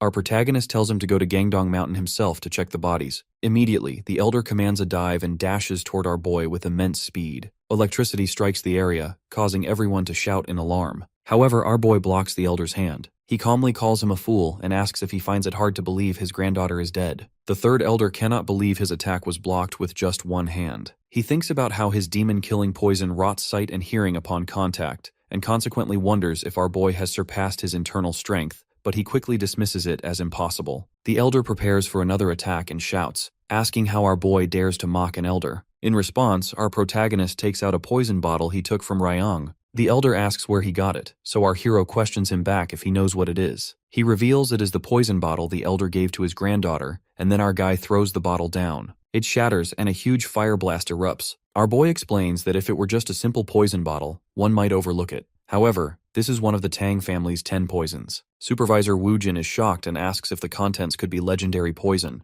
Myong confirms it is called Fire Dragon Poison, which leaves Wujin amazed. He notes the strong fiery energy as the bottle burns and realizes the storage managed by the third elder was indeed compromised. The elder is completely shaken. Our hero then turns to Wujin and asks if the 10 poisons are so trivial that they can be used for personal greed. Wujin says absolutely not, explaining that it is dangerous enough to challenge even the most skilled warriors. Since the recipe is lost, the remaining poisons are more valuable than gold. Therefore, he concludes that using them for personal gain warrants severe punishment. Immediately, the other elders shout in protest. They ask how Wujin dares to mention severe punishment to a clan elder and order the guards to seize him. Our protagonist quizzes them if they think holding the title of elder allows them to evade clan rules. He assures the elder he will at least die honorably, and with that, our boy uses a flame technique. The elder's body turns into rock and shatters onto the ground, leaving everyone amazed and scared. Our hero is hoping that the elder's granddaughter awaits him in the afterlife. He calls him a corrupt elder who has no right to judge the family head, only he will decide where he stands. While Wujin thinks it is outrageous yet impressive how our protagonist stands so boldly before the elders, he realizes the fate of the Tang family may change here. Another elder gets angry and orders his troops to attack, shouting for them to restrain our hero immediately. However, our boy speaks to the Grand Elder, Tang Seok-jung. He asks if the Grand Elder knows his disciple endangered the family, but the Grand Elder asks what he is talking about. Our boy asks if he really didn't know his disciple was a spy for the Dark Moon Sword Sect, at which the Grand Elder shouts that it is nonsense and accuses our guy of framing him. However, the boy points out that the Dark Moon Sword Sect invaded the contest area, but the Grand Elder demands evidence of conspiracy. Suddenly, Myong says he will tell him. From behind, John Gil, the vice director's son, steps forward. He takes off his robe and reveals he is the sole witness. John Gil explains that before meeting Yeonmyeong, he fought with Tang Gukrin and got these wounds, showing the cuts all over his body. He states that these wounds cannot be made by poison or stealth techniques, but by a sword technique. Furthermore, he adds he didn't realize at the time, but it was likely a double sword technique. The Grand Elder tries to make an excuse. However, other elders interrupt. One says it is not mere speculation, recalling seeing the disciple use a sword technique from a distance. He notes the wounds on the bodies were very similar to John Gill's wounds, which John Gill confirms. He adds that before Tangukran tried to kill him, he confessed he was a spy named Mak Inguk. Consequently, the elders murmur among themselves, recalling the rumor about a discarded bastard named Mak Inguk born to a maid.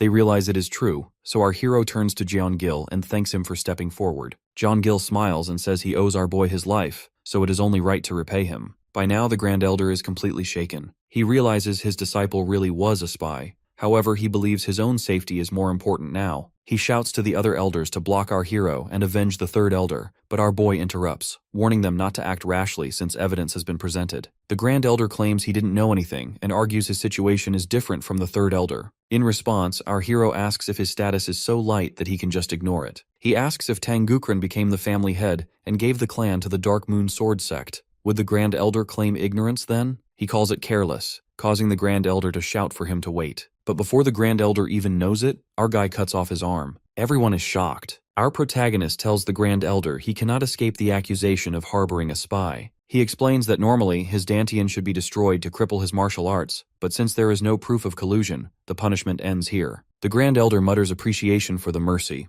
However, he is not thinking innocently. He thinks our boy is too fast to see, and pretending to stop the bleeding, he extracts a hidden poison. In his hand, the Grand Elder holds a bottle of formless poison. It is one of the Tang family's 10 poisons, colorless, odorless, and tasteless. Although it is not as potent as the original, it is a version he created over half his lifetime. Finally, he vows to kill our boy without him even knowing what hit him. The Grand Elder prepares to use the hidden poison. However, our boy notices it immediately. With a swift motion, he cuts off the Elder's remaining hand, the one holding the poison. Another Elder shouts in outrage, asking what madness this is. He reminds our boy that he promised mercy moments ago and questions if Mayong still claims the right to become the family head after this. The boy simply insists them to look at the severed hand on the ground. Everyone looks down, only to see the poison bottle next to the severed hand. The bottle is broken and liquid pours out. The boy points out that the Grand Elder poisoned his own blood flow for a desperate attack, calling it utterly disgraceful. The Grand Elder, lying on the ground, shouts for the family head to spare him,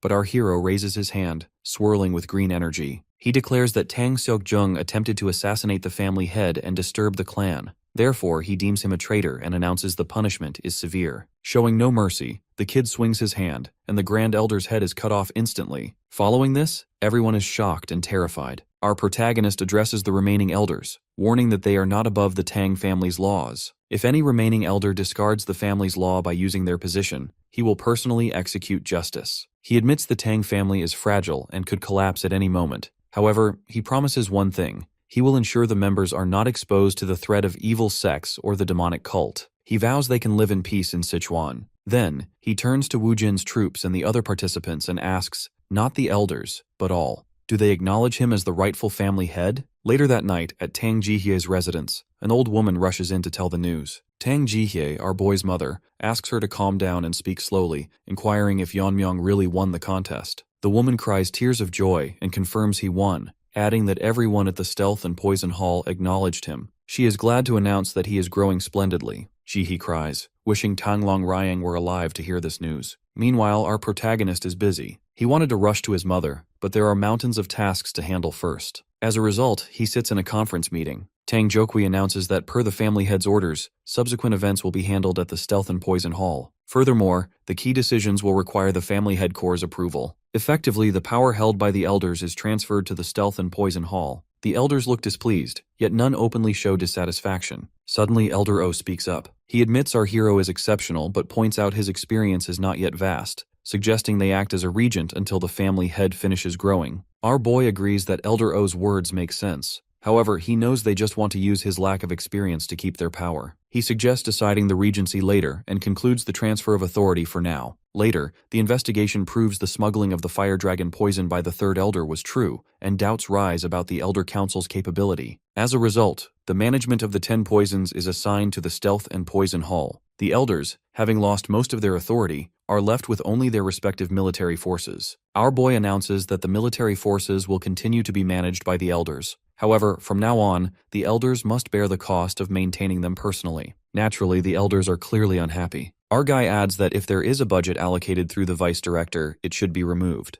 Since the Direct Command Troop and Sovereign Spirit Troop lost their affiliation due to the death of the Grand Elder, no one has taken responsibility. Consequently, our hero combines them into the Shadow Troop and assigns them to the Stealth and Poison Hall. Their mission changes to external defense, and their salaries are adjusted to match existing guards. Some troops voice discontent with the lower pay and status, so our boy faces them. He wants them to forget the privilege they once held, because their military strength was neglected. He warns them that if they don't want to be dismissed, they better fulfill their duties. Furthermore, he threatens severe punishment for neglecting duties or causing friction. With that, he silences them easily. 2 days later, Instructor Jigal Changshin and other instructors bow in front of our boy. The instructor addresses him as family head, though internally, Changshin is nervous. He realizes our guy used force and legitimacy to dismantle the Elder Council and worries that one wrong word could lead to disaster. Our boy apologizes for neglecting them due to his busy schedule, then says there is something he would like to ask them. The instructor looks at our hero and can barely believe he is the same participant number 28. Our protagonist notices the look and asks if he is surprised by the clothes, explaining his subordinates fussed about dressing appropriately. Changshin thinks that even though our guy isn't officially the head yet, he is clearly declaring ownership of the clan. With a hesitant voice, he asks what the request is. Mayong explains he heard the defensive formations of the Jigal family are remarkable and requests to have that formation installed here to keep evil sects at bay. However, Changshin apologizes. The main clan formation cannot be installed without his head's permission. Not to mention, it requires precise items passed down as family treasures and several formation masters to pull that off. Just then, needles escape from our boy's hand, and green energy fills the room. The needles strike all the instructors who came with the instructor. The instructor turns, shocked to see everyone on the ground, and he shouts why the family head is doing this. Suddenly, a needle stops inches from the instructor's eye. Our hero reveals he already knows about the deal with Tang Young Ryong, accusing the instructor of choosing not to block the Dark Moon Sword Sect invasion. He asks if Changshin thought he would just overlook it. My guy remains firm on his stance. He demands the instructor install a defense similar to the Jeagle families in the Tang family main inner quarters. And get this, our boy isn't requesting. This is a direct order, and he wouldn't like to hear no again. He reminds Changshin that the Tang family rule is to return a grudge tenfold. That is why the elders died by his hand. He then starts counting to 3, and threatens that if he doesn't hear a positive response, he will personally go to the Jigal family and hold the Jigal instructor accountable. He leaves the consequences to Changshin's imagination, until the instructor finally breaks. He agrees to do it, bowing down and begging our hero to spare his family members. Our hero smirks, since he is satisfied. He is hoping that Changshin will proceed quickly. Later, Mirio, Ijun, and Yuri arrive. Well, our boy wanted to call them earlier, but there was too much to handle. Mirio hesitantly asks why he called her, addressing him as family head. However, our boy laughs since there is no need for formality when it's just them. He wants them to act as they always do, but Yuri isn't sure if it is really okay. Immediately they relax and put their legs on the table and shout our boy's name brazenly. This makes the head sigh, who wants them to be at least a little formal. Moving on, Yuri stretches and asks why he called them, so our hero announces he just appointed her father as a chief officer. The girls shout in shock. Mayong also vouches her father is definitely capable, therefore she should seize this golden opportunity. Yuri is happy but worries if it is okay to confirm it just like that, assuming there must have been opposition.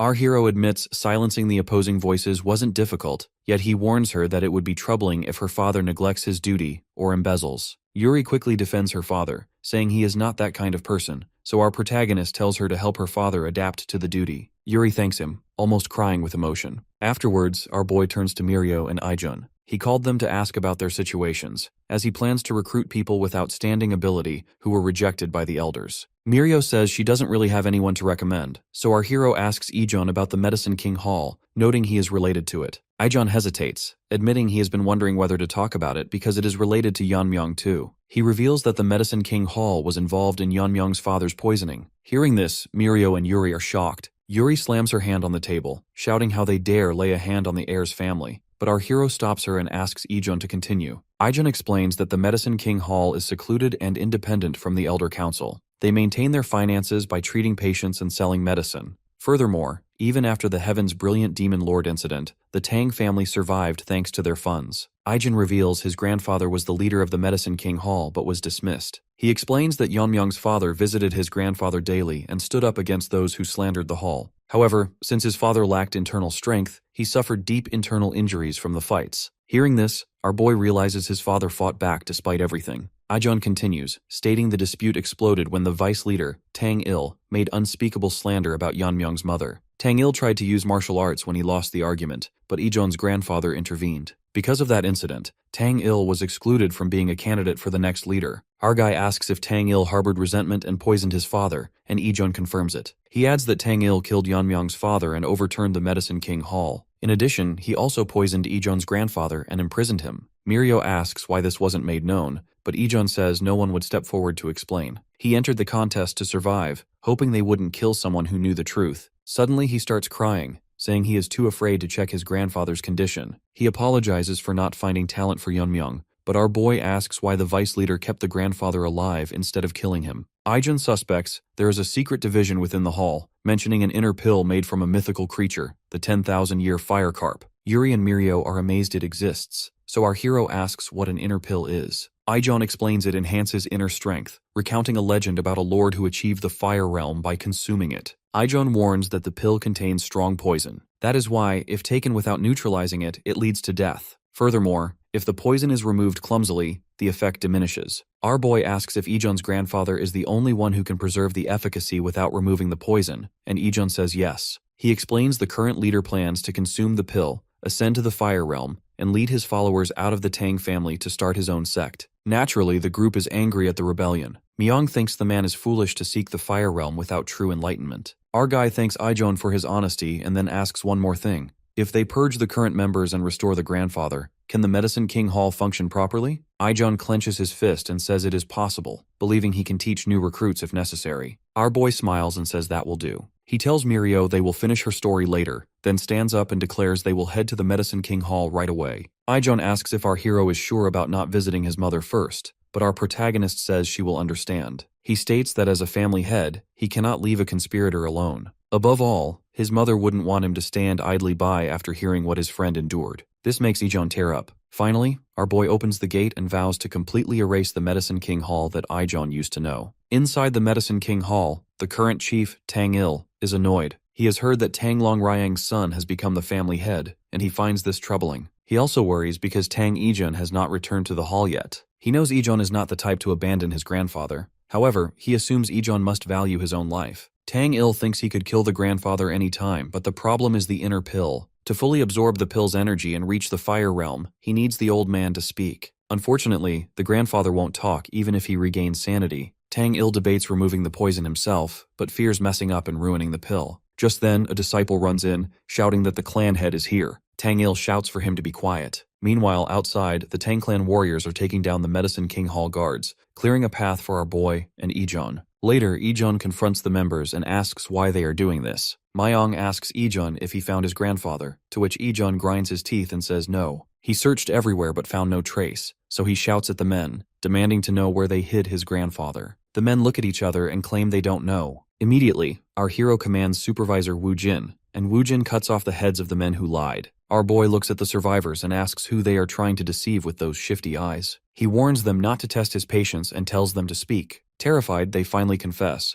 revealing that after the contest began, the current leader instructed them to imprison the former leader in the Noyak. Ijon is horrified. He asks how they could imprison his grandfather in such a place, explaining that Noyak was made to isolate infectious patients, but it was closed because the cold and damp environment worsened their condition. Our hero declares that he and Ijon are going into the Noyak and orders the Bongwi Brigade to clean the hall and wait at the entrance. Woojin is more than ready to obey. In the meantime, the Medicine King Hall members beg for mercy. However, Woo Jin and his men draw their swords and start slashing them. Going deep into the cave, our boy notes the depth and thinks Noyak fits the place perfectly. They are almost there, until they finally reach the entrance. Ijon sobs, fearing they are too late, but Myung tells him not to worry because his grandfather is alive. Ijon asks if he is sure, and our boy confirms he found him using his green energy. They enter the cell, and Ijon shouts that it is his grandfather. Our hero steps forward and cuts the cage rods. Ijon rushes to his grandfather and cries, "The old man's condition is worse than before." He suspects they used the mountain-subduing poison, so our guy asks what else they used besides that. Ijon lists Thunderbolt and Idiocy poison, which affects the brain to make one an idiot rather than kill them. He explains the poison spreads to the brain,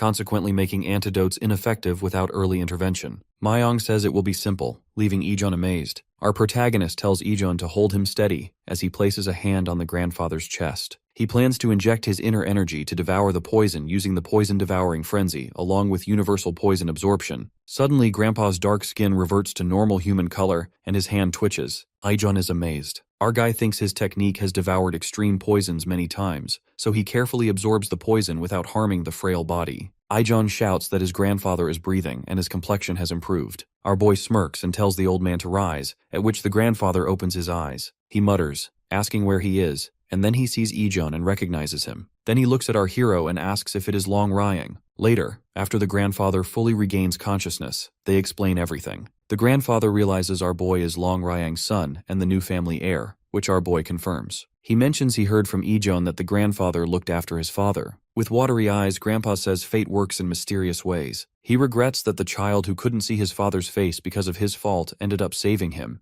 and he thinks Long Ryang's son has grown wonderfully. He wishes Long Ryang could see this from heaven. Consequently, the grandfather asks if he may devote himself to serving the family heir. Our boy says of course, and he takes off his green robe and puts it on the grandfather. He explains he came to arrange a new position for the leader and Ijeon, then tells them to leave because people are waiting. When they exit the cave, Tang-il is shaken. He wonders how the old man can stand so firmly and shouts, asking how they can mercilessly harm the members of the Medicine King Hall. He reminds them that the hall earns the funds to maintain the Tang family, and asks if they want the family to collapse. Our boy asks if Tang-il plans to play dumb even after seeing where they came from, inquiring if those are his last words. Mayong turns to the grandfather and asks if he has a final message, but the grandfather just looks away. Tang-il, having no choice, starts running and shouts for people to move aside. He thinks he will die if he stays, but suddenly a needle strikes Tang-il's neck. His body freezes. Our hero explains that it is the heart-severing flame poison made by Ijeon, and then asks if Ijeon's poison isn't enough to replace Tang-il. He notes Tang-il probably cannot even hear him now, and then Tang-il falls to the ground, completely dead. Our boy turns to the remaining members and commands the Bongui Brigade to finish the job.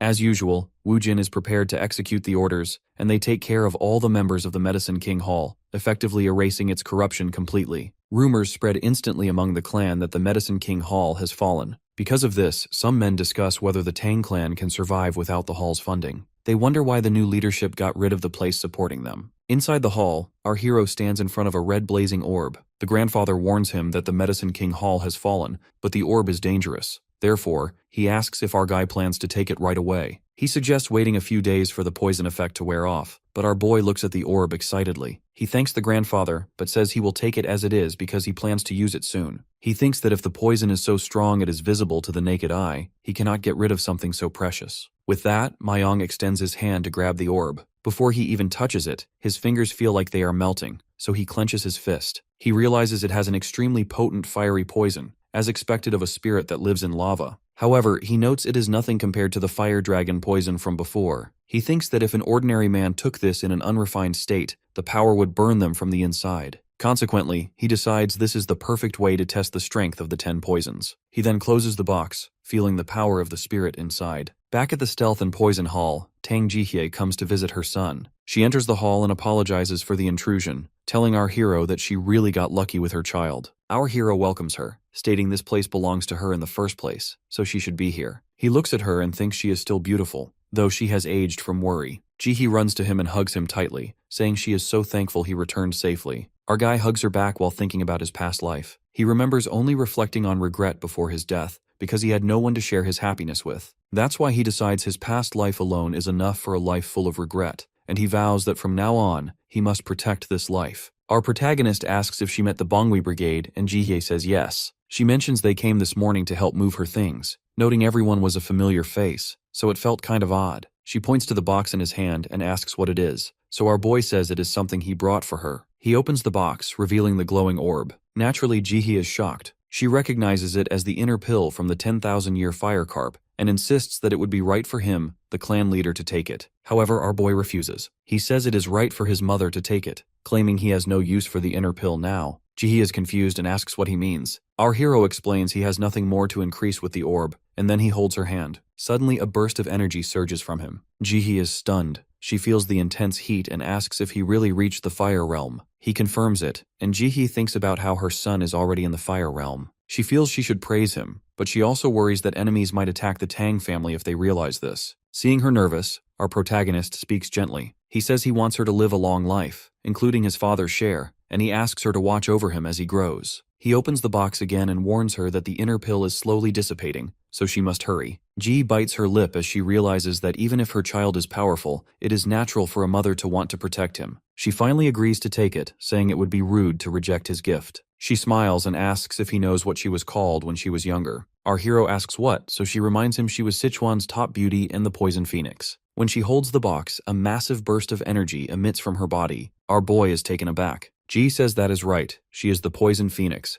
a title given to the most famous member of the family. She admits she might not be as skilled as him, but asks if she is still impressive. Our boy is shocked because he realizes his mother was hiding her strength. He never expected her to cultivate all by herself. He knows a Fire Realm master can detect even the smallest movement, so hiding power is difficult. He thinks that for her to hide it from him means she is truly skilled, realizing she has already reached the peak state just before the liberation of power. Jihi begins the cultivation process and tries to absorb the spirituality of the inner pill. She knows she must overcome her limit, but she finds the absorption difficult. The method is simple. Take spirituality slowly and internalize it. However, the pill is dissipating too fast, and she worries she will lose half of it before she can finish. Suddenly, our boy puts his hand on her shoulder. He tells her that enlightenment does not come from thinking about it. Instead, he advises her to absorb, analyze, and imitate her surroundings. He says he will give her a little push, and then he transfers his energy into her. Jihi is shocked that Yeonmyeong's energy is fusing with the inner pill. She recognizes this as the Tang family poisonous vital azure radiant heart technique, and realizes she doesn't have to internalize it little by little. Instead, she can transform the pure energy into something she is familiar with and absorb it all at once. She focuses, thinking to herself that she was blessed with such a good son. Finally, the process is done. Our boy steps back and declares that with this, his mother has reached the Fire Realm as well. Everyone is present at the main building of the Hall of Dark Poison. However, the mood is tense. Captain of the Poison Lord Unit, Ji Hyuk Dang, grumbles about being called to a meeting at such an odd time. They feel that their time has been disrespected. The fifth elder then asks Jeokwi how much longer they need to wait. While Yeonmyeong might be the young lord, it is still too much to gather everyone and make them wait. Hiding his anger, Jeokwi mentions he will arrive any second. Right then, the guards announce the arrival of their young lord. Yeonmyeong enters and thanks everyone for coming so early, explaining he wanted to make an announcement with everyone present. He steps ahead, and consequently, the fifth elder asks about the announcement. Our boy recalls that the fifth elder was the one who suggested he appoint a regent to manage clan affairs until he is older. The elder acknowledges this and asks if there is someone he has in mind. In response, our protagonist turns and asks why the elder thinks he will choose one from among the elders. As the fifth elder starts to wonder who will be selected, a figure enters, causing everyone to freeze. The elders are shocked to see her, noting it has been more than 10 years and she is still doing well. Seeing their reactions, our hero comments that no one is suited to lead their clan other than her, and asks if he is right. After the elders blamed Jihi Dang for the invasion of the demons of vast heavens, she was removed from her rightful place as the clan's heir. However, after 10 years, the phoenix is finally rising from the ruins. The figure is Jahye, who, upon entering, sees many familiar faces. Looking back to the previous night, before the Regency inauguration, Jihye was taking a bath and felt grateful for rising to transcendence, though she still can't get used to the scent coming from her body. She felt a bit embarrassed, thinking the maidservant did not deserve to see her like that, then noted she needs more practice manifesting her internal energy. After entering the realm of transcendence, she can now see where Yeonmyeong stands and consequently notices he is close to the next stage of transcendence. She recalled that even the Lord of the Unorthodox Coalition achieved transcendence only after turning 20, and wondered if something extraordinary happened during the higher selection process. She smiled faintly, believing there is still a lot she and her son need to do that night. Afterwards, our protagonist clapped and congratulated his mother on ascending to transcendence. They sat together at the dining table, chatting happily. Jihi wondered how her son attained transcendence, as she still cannot believe how much he has accomplished at such a young age. Internally, our boy admitted it is a valid question, but he cannot simply tell her he attained enlightenment based on memories from his past life. Therefore, he decides to reveal what happened during the process. He asks Jihye if she knew the third elder smuggled one of the 10 poisons into the trials. Jihi nods and points out he gave the fire dragon breath poison to his granddaughter. To her surprise, Yeonmyeong reveals he drank the poison. She worriedly asks how he could do such a reckless thing, pointing out that he could have died.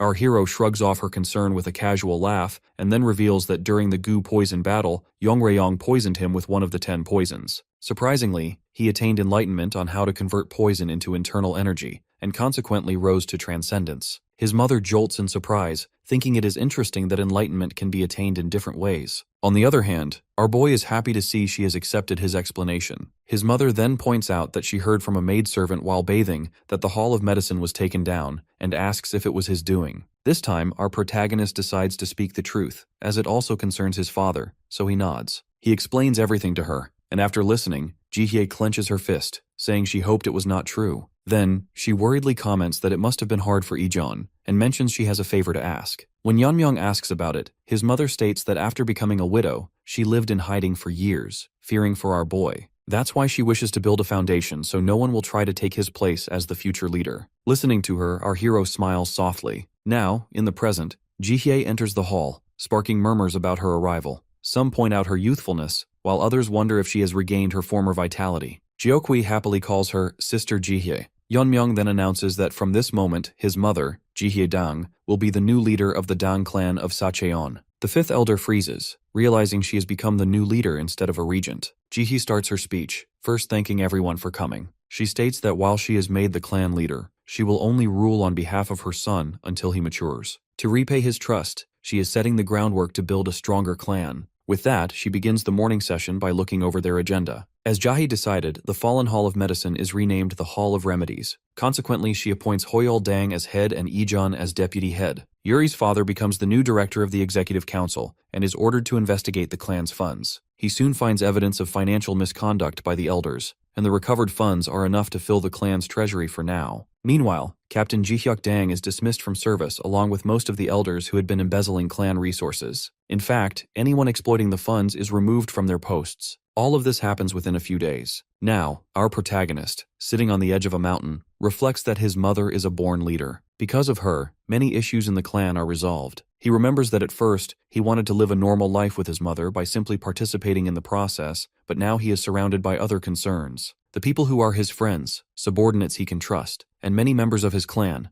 these are all people he wants to protect in this life. However, it is almost humorous that he was not even able to protect himself not long ago. In the present, though, our boy is determined to grow stronger so he can protect his clan from the Lord of the Dark Unorthodox Coalition and the Demon Lord of Vast Heavens. Meanwhile, news that the Dang clan has a new lord reaches the Lord of the Dark Unorthodox Coalition. He receives a report that Inhumag and Yunsung Jang were defeated by the Dang clan's young lord. Heartfire sect leader Seol Hyun-yo reports that those two were part of the coalition and are known throughout the unorthodox sects. She suggests they wipe out the Dang clan before they regain power. However, Lord Giljun Yu shakes his head. When Seolyeon reminds him that eliminating their own subordinates is the same as challenging his authority, Giljun becomes furious. He warns her to leave the Dang clan alone, insisting they can still use it. He emits a strong aura, and consequently, Seolyeon starts to tremble as he glares at her, coldly stating that those two fools attacked the Dang clan without his orders and paid a heavy price. He soon returns to normal, stating it was better for them to die at the hands of the Dang clan's leader than face his wrath. He smirks, finding our hero interesting for managing to eliminate those two. Finally, he orders his guards to send a letter inviting the young lord of the Dang clan to the upcoming banquet of Sacheon. In Jihee's room, Yeonmyoung praises his mother for doing a perfect job for the clan. However, she comments that she isn't sure how well she has done, since it's been a while since she handled clan affairs. At that moment, he notices his mother is hiding her internal energy again.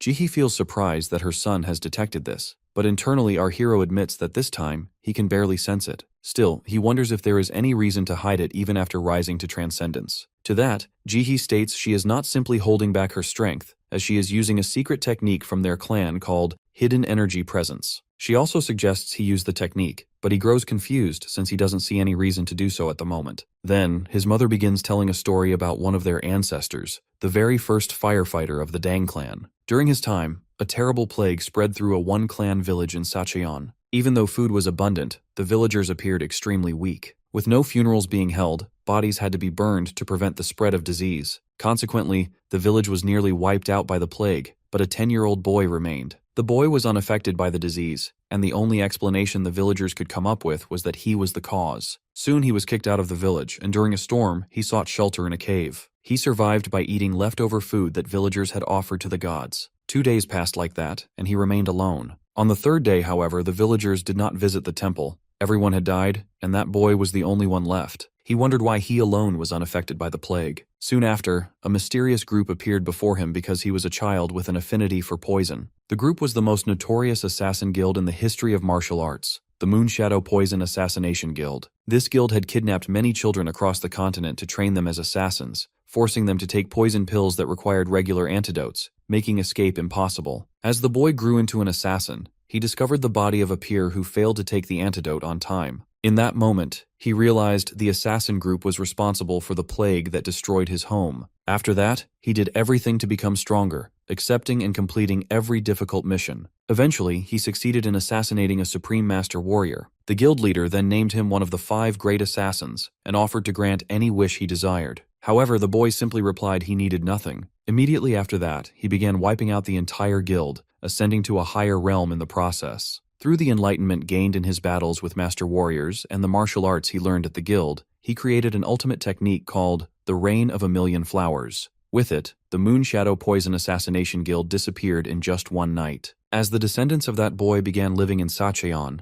the present Dang clan came into being. Now that man is remembered as the Shadowless Visitor. When Jihee looks at her son, she finds him sleeping, so she pinches his cheek to wake him. Yeonmyoung mutters that he never knew their clan had such an interesting history. Still, he asks about the connection between their clan's origin and the hidden presence technique. His mother explains that, including the 5 great assassins and the guild master, the assassin guild had many transcendents, and asks if he can guess how the Shadowless Visitor eliminated them all alone. Our boy guesses that it must be thanks to the Rain of a Million Flowers, thinking that many warriors can't withstand a hidden weapons attack that targets a group at once. Jihee mentions he is partly right. The technique was indeed used, but she adds that it is an aura technique rather than a hidden weapons technique. She explains that the battle between Masters of Transcendence is a battle of aura, because aura body armor can't be penetrated by regular hidden weapons. From this, our protagonist realizes it doesn't matter how many hidden weapons are used, as they will only bounce off the aura body armor. On the other hand, a barrage of hidden weapons infused with aura, the Dang clan's powerful technique, was made specifically for use against Masters of Transcendence. He further notes that neither the wild dance of spinning stars nor scattered iron fragments compares in power, and even maintaining such a technique is difficult for a Master of Transcendence. Unexpectedly, Jihee notices our hero wondering how this could be possible. She states that the answer is found in the Hidden Energy Presence technique. To activate this technique, a person must concentrate all their internal energy flowing through their veins into one of the 12 energy channels. Then, using core energy, the person blocks the flow and seals the energy channel, which preserves the internal energy. Even Masters of Transcendence can be fooled by this. While it's true that one's immediate internal energy levels will drop,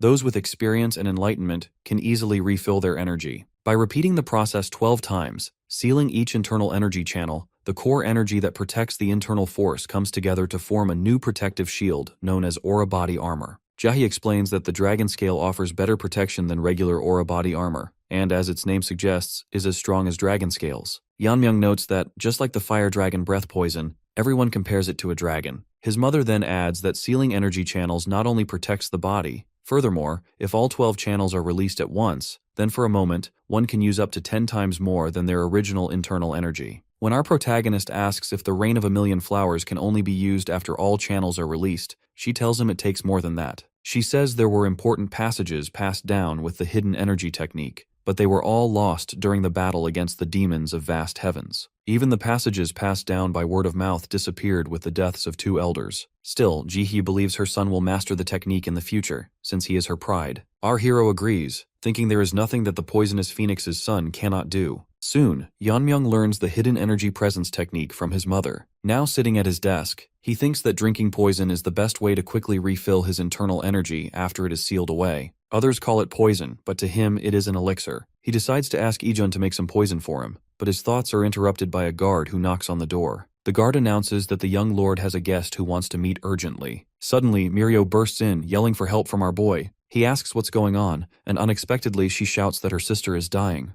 Yeonmyoung quickly asks if Mirio should take her sister to the Hall of Remedies. However, Mirio cries as she reveals they have already been there several times, but it turns out her sister's condition isn't something medicine can treat. When our hero wonders if it might be an internal injury, Mirio explains that it's actually energy blockage of the 9 yin channels. In fact, aside from the Blazing Sun Palace, the North Sea Ice Palace also uses energy blockage in their martial arts. The members of the Ice Palace practiced ice martial arts, which, being born with yin energy, was considered both a blessing and a unique skill for those people. As they step out, our boy and Mirio discuss how people who don't practice ice martial arts gradually suffer from energy blockage. He then asks if she and her sister are descendants of the North Sea ice, to which she nods, but clarifies they aren't direct descendants. A long time ago, the descendants of the Ice Palace settled in Sacheon and married into the Dang clan. People say the energy blockage can be treated by learning ice martial arts. However, in the Dang clan, members only learn about poison and hidden weapons. Consequently, they have nothing left of ice martial arts here, and the techniques their ancestors brought have long been lost. Now, energy blockage appears like a genetic illness every few decades, and this time it's Mirio's sister who is suffering. When Yeonmyeong is about to say something, Mirio announces they have arrived at her home. Inside, her sister's condition has worsened. She is beginning to freeze, her eyes closed, and she is unable to awaken. Our protagonist notes that the room itself is freezing from the cold energy. He turns to Mirio, who is weeping,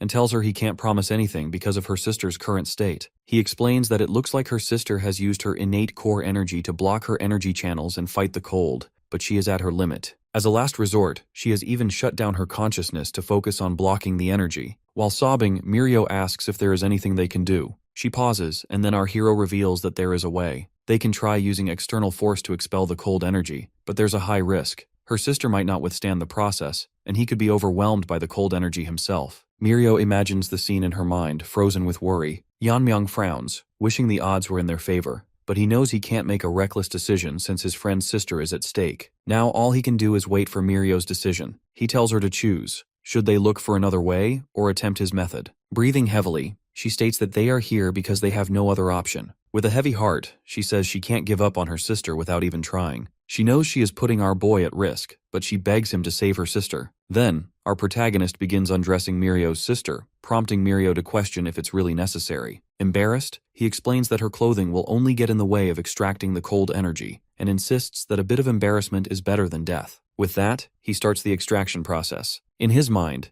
Yeonmyeong reviews the 9 yin channels, noting the middle of the forehead isn't a major concern, so he moves to the heart. He feels a moment of embarrassment, but then the cold energy resists extraction, and half of our hero's body becomes frozen. When Mirio expresses concern, Yeonmyeong assures her he's managing for now. He notes he has managed to extract the cold energy from 6 channels, but his body is reaching its limit from absorbing the cold. If this continues, he knows he'll freeze to death. He mutters that it would be much easier if he was dealing with poison, and suddenly, something comes to mind. He recalls Ijon's grandfather explaining why poison forms inside the heavenly orbs, saying that medicine and poison have the same roots. When a substance exceeds human limits, it becomes poison. Our boy realizes that even yang energy, essential for life, becomes fire poison when it exceeds safe limits. Therefore, he considers the bone-chilling cold energy as ice poison. He immediately activates the azure pool of poison lust. After a short moment, it begins to react. Although the cold energy might initially resist extraction, once it is perceived as poison, it will cease to be a threat. As a result, his frozen side begins to thaw, and his azure pool completely draws out the cold energy. Miso, feeling her body warm as the cold leaves her, slowly opens her eyes and suddenly begins to scream. Looking at Mirio, both sisters start to weep and embrace each other. Mirio explains to Miso what just happened, which makes Miso feel she owes her life to Yeonmyeong. Although Mirio is concerned about why the young lord is still touching her sister, Miso points out that he is still focusing and consequently suggests they wait. Meanwhile, inside Miso's body, our boy observes that this energy is like an elixir. There is more energy than his body can absorb, and while the excess will disappear, he decides to absorb as much cold energy as possible to try out the hidden energy presence technique. He wonders exactly how many energy channels he is able to fill up. After a few moments, as he opens his eyes, he is surprised to discover he can absorb 4. This leaves him with 4 times the amount of energy he used. As he considers his current low energy levels and how to manage them by drinking poison, his thoughts are interrupted by embarrassment as he realizes he is still touching Miso. Nervously, he retracts his hand. Miso, however, calmly says it's fine since she heard the whole story from Mirio. She thanks him, and he replies that it was his duty as the young lord. Unexpectedly, Miso's father bursts in and sees his naked daughter, which makes him furious. He demands to know our protagonist's purpose, but his daughters quickly try to calm him down. Later, their father sincerely apologizes to Yeonmyeong,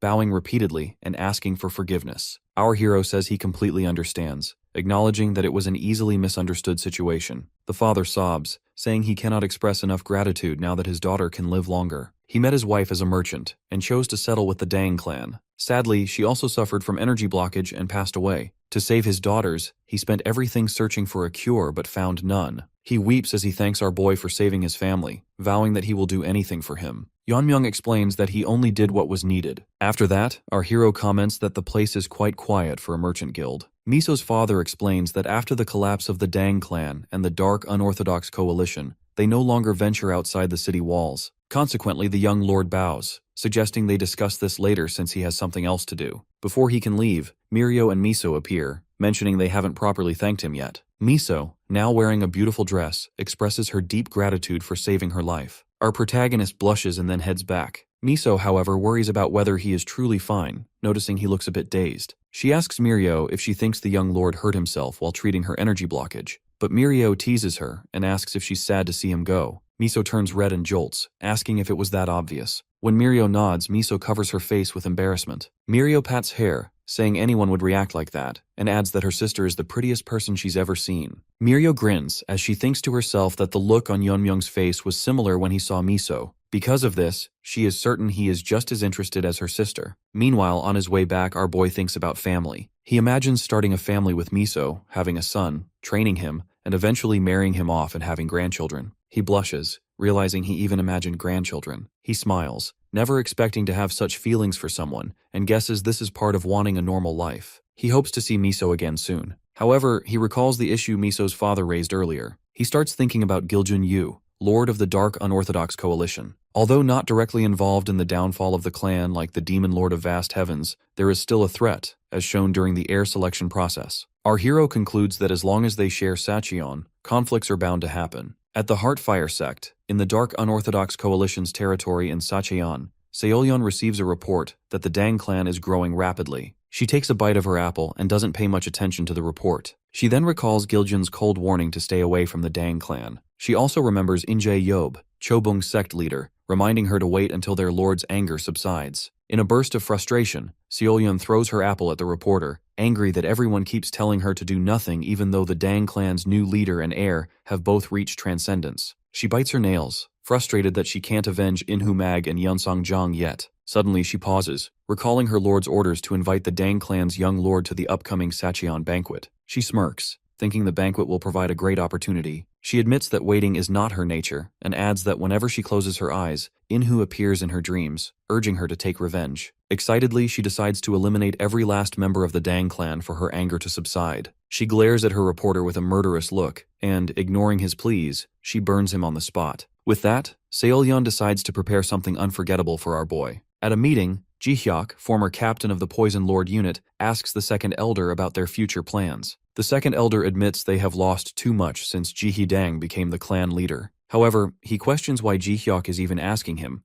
reminding him that it was his and his son's actions that led to their current predicament. Pointing at Munchin, he angrily asks why he picked a fight with someone much stronger than himself, accusing both Munchin and Ji-hyuk of ruining his life's work. Meanwhile, Munchin is getting furious at the second elder, resenting the way he is speaking in front of the clan leader. He silently curses our boy Yeonmyoung, vowing to take revenge once his arm is healed. After that, Ji-hyuk repeats his question, stating they are struggling just to maintain their private units. In response, the second elder clenches his fist and declares they should simply leave the clan. The next day, our hero is guided to the Vault of Ultimate Poisons, where the 10 poisons and other deadly toxins of the Dang clan are stored. He recalls that the third elder was responsible for managing the poison vault before he was dismissed, and now both he and the Hall of Dark Poison are handling it. The guards at the entrance greet their young lord respectfully. Before going in, a guard hands Yeonmyoung a poison-repelling orb to protect him from the poisonous air inside. The idea is that the orb will filter out most of the toxins if kept in his mouth. Surprisingly, our protagonist says he doesn't need it, which startles the guard. Yeonmyoung shakes his head, pointing out that the orb must have been used by many people, including the third elder. Even though the guard insists it is cleaned every time and that our hero should use it even if he is immune, the guard gets punched by our boy and falls along with the orb. After that, Yeonmyoung steps inside the vault. He observes that it's well maintained, as this is where the 10 poisons are kept. He finally understands the guard's concern. If a normal warrior entered, they would be killed instantly. Even though his own energy is compromised due to the hidden energy presence technique, the air here is deadly. However, with his mastery of the azure pool of poison lust, walking through the vault feels like a walk in the park. He inhales the toxic air, enjoying it as if he's receiving poison therapy, and consequently feels his internal energy rising, though it's still not enough to restore him fully. That is why the best way would be to drink a poison as potent as the 10 poisons, but he remembers the clan law forbids using them for personal reasons. Because of this, he thinks he could have asked Ijon for the recipe. Suddenly, he senses something unusual. The air feels distorted where he stands. Upon closer inspection, he realizes it's an illusion barrier. He wonders why there would be such a barrier in their poison vault, especially one different from the Jeagle clan's technique. With only one way to find out, he uses his technique to cut through the barrier and discovers a hidden passage. In front of him, paper talismans for sealing and warding line the way. Yeonmyoung immediately recognizes they aren't the work of the Jeagle clan, but rather the techniques of mystic practitioners. In his past life, his master knew a few of them. These individuals were obsessed with mystical arts, just as his master was obsessed with swords. Specifically, mystic practitioners aspired to become immortal spirits by mastering spells. Our hero recalls the time when his master threw him into their illusion fields as training, where he encountered beings unlike any he'd seen before. What's certain is that those practitioners only get involved in matters that interest them. Therefore, he can't comprehend why they would install their barrier inside the poison vault. In the past, Yeonmyoung's master revealed that mystic practitioners are selfish, devoting themselves to demons and ghouls in hopes of achieving immortality. He told our boy that the reason he befriended them was by beating them up daily until they were willing to talk. Now our protagonist believes there will never be anyone quite like his master, who shared such unique methods for making friends. This only means the Dang clan has something that caught their attention.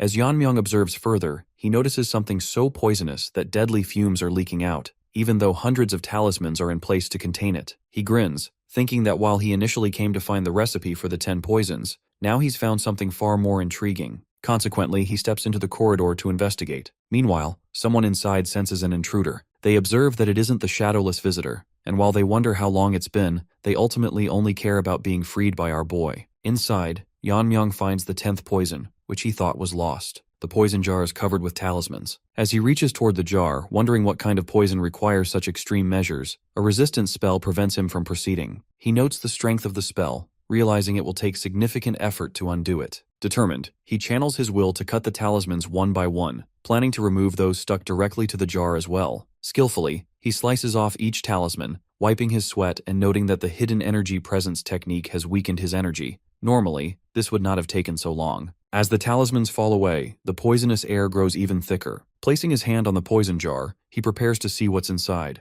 Meanwhile, within the jar, a black spirit senses the restraints have vanished. Suddenly it sees the light. A violent explosion erupts, throwing our hero backward. Before he can react, a tentacle-like appendage reaches for him. He instinctively tries to seize it before it can grab him, but it catches his arm. The black spirit praises his quick reflexes but says it will give him a painless death for freeing it from the jar. When Yeonmyoung asks what it is, the spirit reveals itself as the blue-horned white snake, and immediately begins introducing itself as the pinnacle of venom. Yeonmyoung finally realizes that the entity before him is goo poison incarnate. The white snake nods, admitting that blocking off the energy channel in his shoulder was impressive, but then questions how long he will be able to withstand it. With amusement, the goo poison incarnate claims that, in a short time, his arm will melt down. However, all its confidence fades when it sees poison lust absorbing all the poisonous air. The white snake, now terrified, asks what his relation is with the shadowless visitor. Grabbing the snake tightly, our hero reveals he is its descendant. Naturally, the snake nervously pleads with our protagonist to deactivate his poison,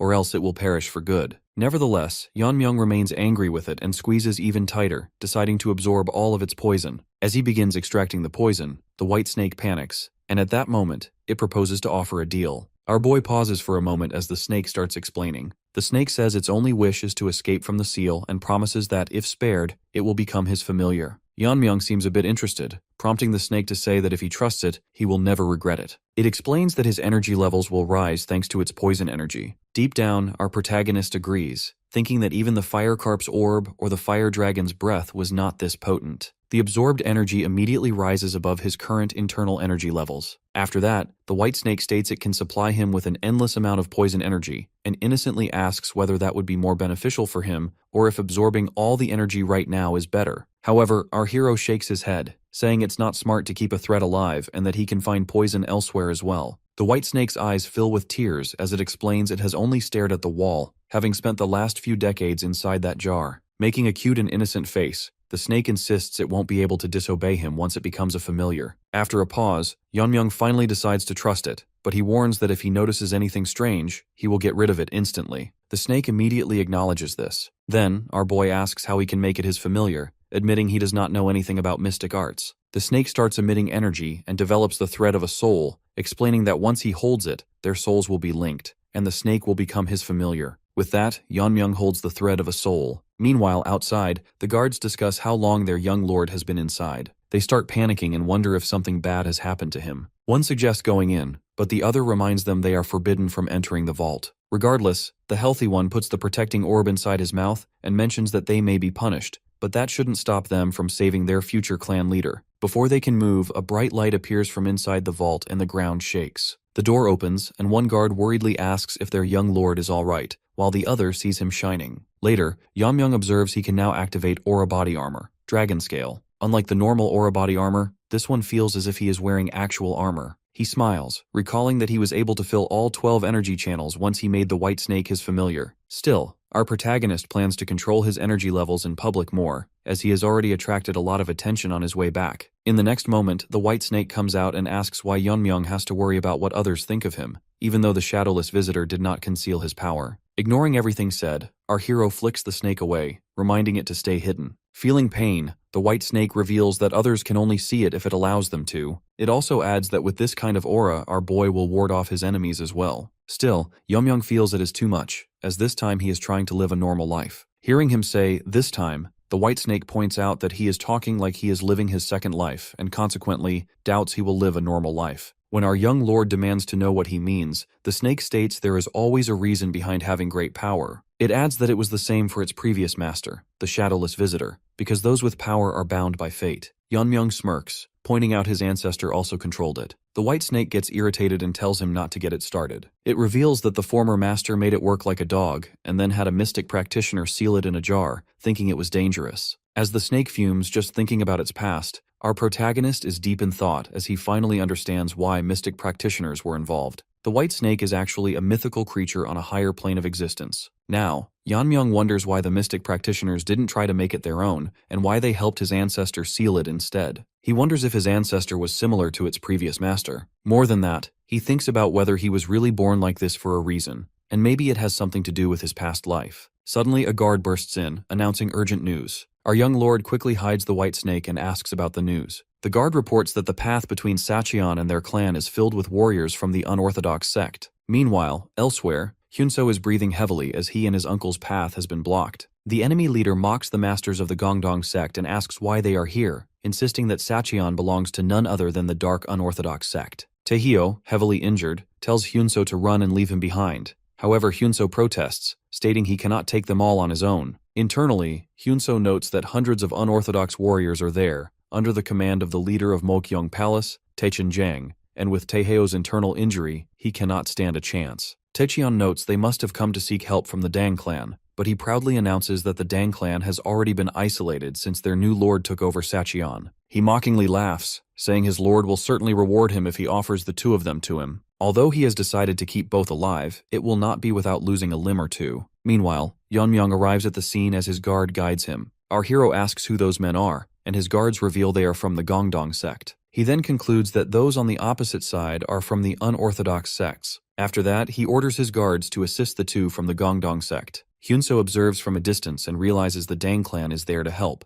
but he is not happy with their small number since they face hundreds. Our protagonist steps forward, and when he sees Taehyo in poor condition, he orders his guard to assist him. A guard appears instantly, supporting Taehyo, while Hyunso is stunned to see this help from someone other than their own lord. The guards offer a soft smile as Hyunso, still worried, reveals they have been chased by at least 200 men. A guard reassures him, suggesting that if he is unsure, he should just wait and watch. Then, Taechin wonders who our boy is, and one of his men explains that he is the one who survived the Dang clan's heir selection process and became the young lord. Taecheon starts mocking our protagonist, calling him a pretty boy, and reminding him to be grateful for the mercy their lord showed the clan. Now that they have crossed the line, Taecheon says he will teach them a lesson. But before he can finish his speech, Taecheon falls from his horse, leaving his men confused. On the other hand, Yeonmyoung, as calm as ever, scratches his ear, feeling itchy after listening to Taechen's rant. Taechen's men stand there in confusion, as does Hyunso. Finally, our hero confidently tells the enemy to go ahead and try teaching them a lesson, but makes it clear he will be the one to eliminate them instead.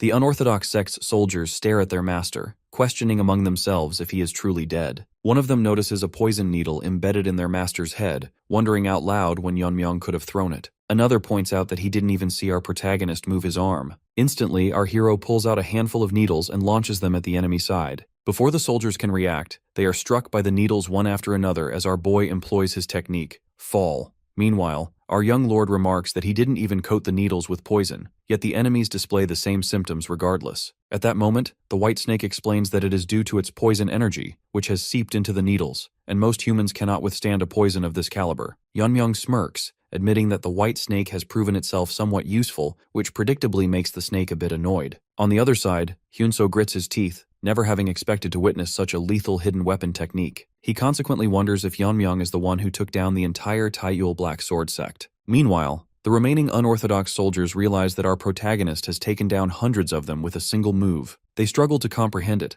as they had heard the Dang clan was on the verge of collapse, and yet now they face a dangerous monster. One soldier, gripping his axe tightly, believes our hero cannot have much energy left to use such a technique again, unless he is a master of transcendence. Because of this, he charges forward, determined to strike Yeonmyeong down, shouting for him to die as he brings down his weapon. However, our young lord shatters the axe with his bare hand, skillfully deploying his dragon scale technique. The enemy soldier stands shocked, unable to comprehend his axe breaking so easily. Without pause, our protagonist immediately activates the Rain of the Flowers, leaving the enemies even more confused. At the same time, Hyunso can clearly see that the Dang clan has not lost their secret technique as previously rumored. He admits internally that the Dang clan is just as powerful as it ever was, and notes that they are truly capable of challenging the unorthodox sects. His thoughts are interrupted when Yeonmyeong notices his presence. Nervously, Hyunso mumbles that he simply cannot take his eyes off these techniques. In response, Yeonmyeong suggests they return to the Dang clan's headquarters to discuss what just transpired. Hyunso acknowledges this and takes in the terrifying sight of the unorthodox sect's fallen soldiers,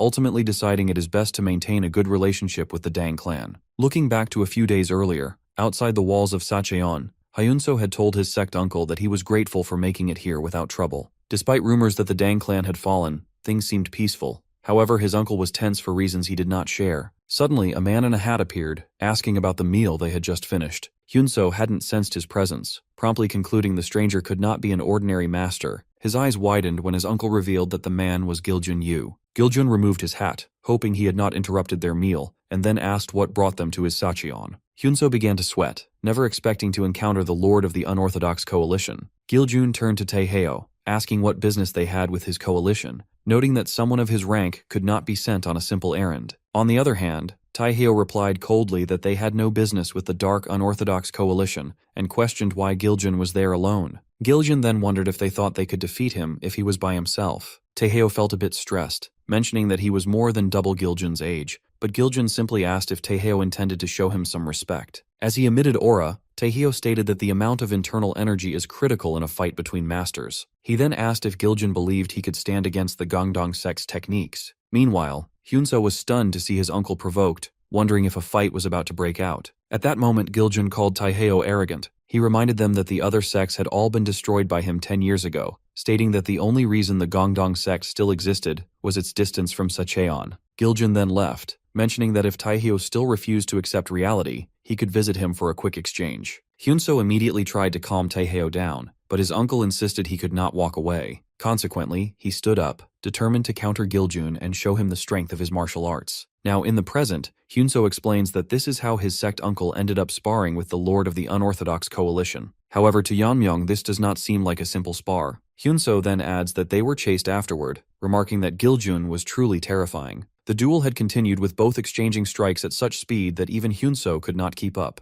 Taeheo then landed a powerful attack, but Giljun commented that this could not be his best. Hearing this, Taeheo gritted his teeth and began activating the true power of the demon-suppressing sword technique. Hyunso, watching from the ground, thought his uncle had the upper hand, but then he saw Giljun smiling and blocking the attack at the last second. Determined, Taeheo decided to use his ultimate enlightenment. On the other hand, Giljun smiled, finally able to witness the technique at full power. Following a huge explosion, Hyunso was stunned to see his uncle use the ultimate move. As the smoke cleared, Taeheo announced he had defeated Giljun, but before anyone could celebrate, Giljun emerged from the smoke unharmed. Both Taehyo and Hyunso froze upon seeing him unscathed. Giljin said he should expect nothing less from one of the 9 great sects, admitting it was a martial art that truly dealt with aura. Hyunso found it unbelievable to see Giljin survive the technique. Therefore, Taehyo immediately shoved Hyunso aside as Giljin unleashed his own technique, naming it the Righteous Suppressing Divine Technique. Yeonmyung wants to confirm whether Giljin really used the Gongdong sect's martial arts, and in response, Hyunso describes it as a modified version of their technique. Although the energy was of a different kind, it used the same method as the demon-suppressing sword technique's ultimate enlightenment, yet its power had even surpassed the original. If Taehyo hadn't blocked the attack at that moment with his remaining internal energy,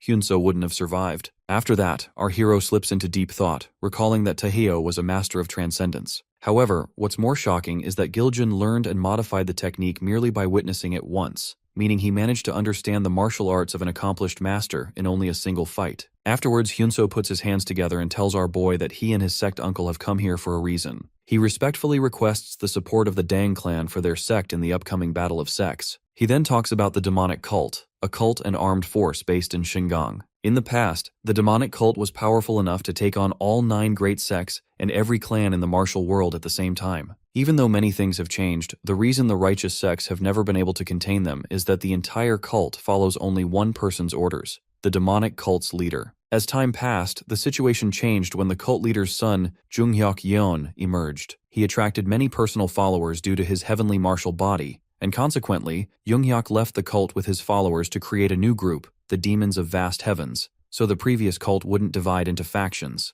Hyunso explains that now is the best chance to strike at the demonic cult, as many skilled warriors have left with Junghyuk. However, their main obstacle is the Dark Unorthodox Coalition. If the coalition attacks the Gongdong sect while their warriors are away, it will be a problem. He adds that, after seeing our young lord's power, he trusts him to keep the coalition away from their sect. Therefore, Hyunso respectfully requests our protagonist's help. Unexpectedly, our hero declines right away, and consequently, Hyunso grows confused. Once again, our boy repeats that he is not interested. Later, Taehyo gets to know that our young lord has declined, and then Hyunso adds that Yeonmyung has decided to consult with their clan leader before making a final decision. Hyunso asks his sect uncle what would happen if Yeonmyung doesn't agree, and his uncle suggests they wait. After that, Hyunso points out that the Dang clan seems to be quite different from what they have heard. He explains he has observed the Dang clan up close and, judging by their buildings, the power of the warriors, and the overall atmosphere, it is nothing like the rumors about their collapse. Taehyo believes the Dang clan must have recovered after the fall, but their discussion is interrupted when Gyuhyun arrives to report that Yeonmyung is waiting for them.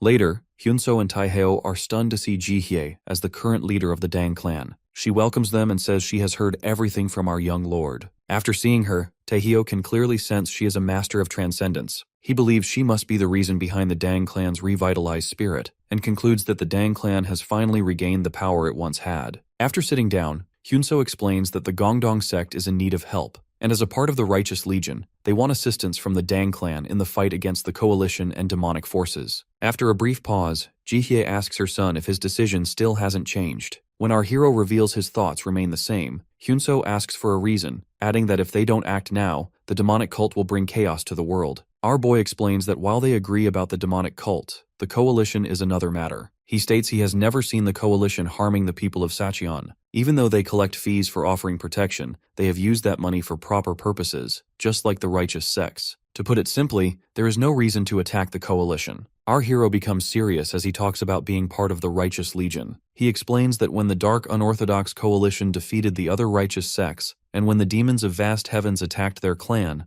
no one from the righteous sects stepped in to help. He understands that everyone prioritizes their family and sect above all else, but to use the demonic cult as a reason, as if it's the Dang clan's duty to fight, is wrong. He asks if they believe the Dang clan doesn't realize they are only trying to fight the demonic cult because their own sect is next. Hyunso clenches his fist, admitting internally that Yeonmyung is right. He thinks that they talk about the greater good, but in the end, they act only when the threat reaches their own sect. Unexpectedly, Taehyo apologizes for not being considerate. He admits they were wrong to ask the Dang clan to sacrifice after everything they have been through. However, Taehyo still insists on reconsideration and adds that they will also give something in return. Our young lord softens a bit, deciding not to ignore their plea any longer. Hyunso puts on a soft smile, suggesting they discuss the number of warriors to send, but our protagonist cuts him off, saying he is more interested in how much they are willing to pay. Later, Hyunso is completely dazed, unable to believe they have just offered their sex maintenance fees for several years. Taehyo calmly says it's more than worth it if that's what it takes to save the sect. Plus, Yeonmyoung wouldn't have asked such a heavy price if he weren't confident. Hyunso admits our young lord's strength is impressive, but Taehyo interrupts, warning not to be too sure, since our protagonist may even surpass the Dang clan's leader.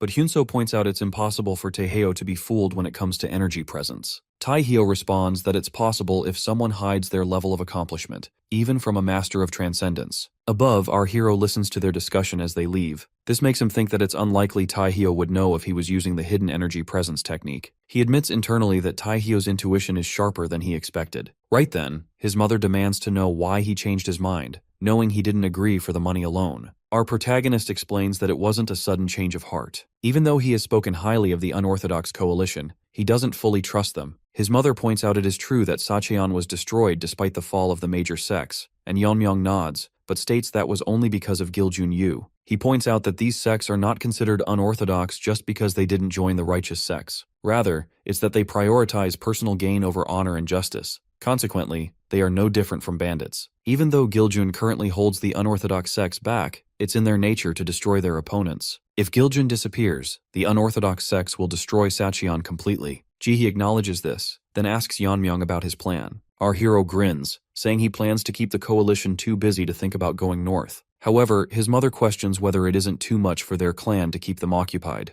Right then, our protagonist reveals he is planning to shake them from the inside. Jihee is startled as she realizes he intends to go straight into their headquarters, but she admits it makes sense. Our boy calmly assures her and reveals he will use their invitation to attend the banquet of Sacheon. Unlike in the past, the banquet has now become a competition for the younger generation. Therefore, our young lord has decided to attend just to observe their true nature. If he finds them cruel and wicked, he will eliminate them all. Meanwhile, in a carriage outside the Dong clan, Changshin advises a girl named Yeonmyoung not to do anything reckless. He reminds her that the future of their clan depends on her actions. Yeonmyoung chuckles, reassuring her uncle that she will do her best to make Yeonmyoung hers, no matter what. Ijeon greets Taehyo, bringing bright medicines meant to aid his recovery. Taehyo lies in bed as Ijeon inquires about his internal injury. In response, Taehyo happily reveals he is feeling much better and adds that his grandfather's medicine is absolutely wonderful. He admits that when he first heard the medicine combined poison and medicinal herbs, he was hesitant. However, it worked like a charm on his internal wound. Seeing how quickly Taehyo is recovering, Ijeon believes he will return to his sect soon. Ijeon smiles warmly, pleased with the progress. Meanwhile, Hyunso hears noise outside and curiously asks Ijeon about it. Ijeon explains it is due to the arrival of the Jaegul clan, who have a long history of friendship with the Dang clan. He notes that is why they even volunteered to help with the clan's heir selection process. Now they are interested in installing a defense illusion barrier outside the clan's walls. Hyunso is dazed, knowing how close the two clans are, but he wonders if the Jaegul clan can really afford such an expense, since installing an illusion barrier costs a lot. Taehyo asks if the Dang clan is covering all the costs, but Ijeon chuckles, revealing that the Jagal clan will handle everything. He adds that the Jaegul clan has been very cooperative about the entire project, leaving both Hyunso and Taehyo stunned, wondering what the Dang clan could possibly have over them. Meanwhile, Yeonmyoung's uncle, riding in the carriage, still can't get over our hero's terrifyingly cold expression. Soon, Yeonmyoung and her uncle are about to greet Yeonmyoung. The uncle asks if he can really trust her, but Yeonmyoung reassures him, confidently claiming she is well aware of her own charms as she boasts about her beauty. Her uncle remembers how her mother, his own sister, was once called the most beautiful woman in all Hobuk. Consequently, he concludes it won't be difficult for Yeonmyoung to win over our young lord. He recalls internally that more than 10 years ago, the demons of vast heavens ambushed the Jagal clan because of his sister. She saved the clan by sacrificing herself,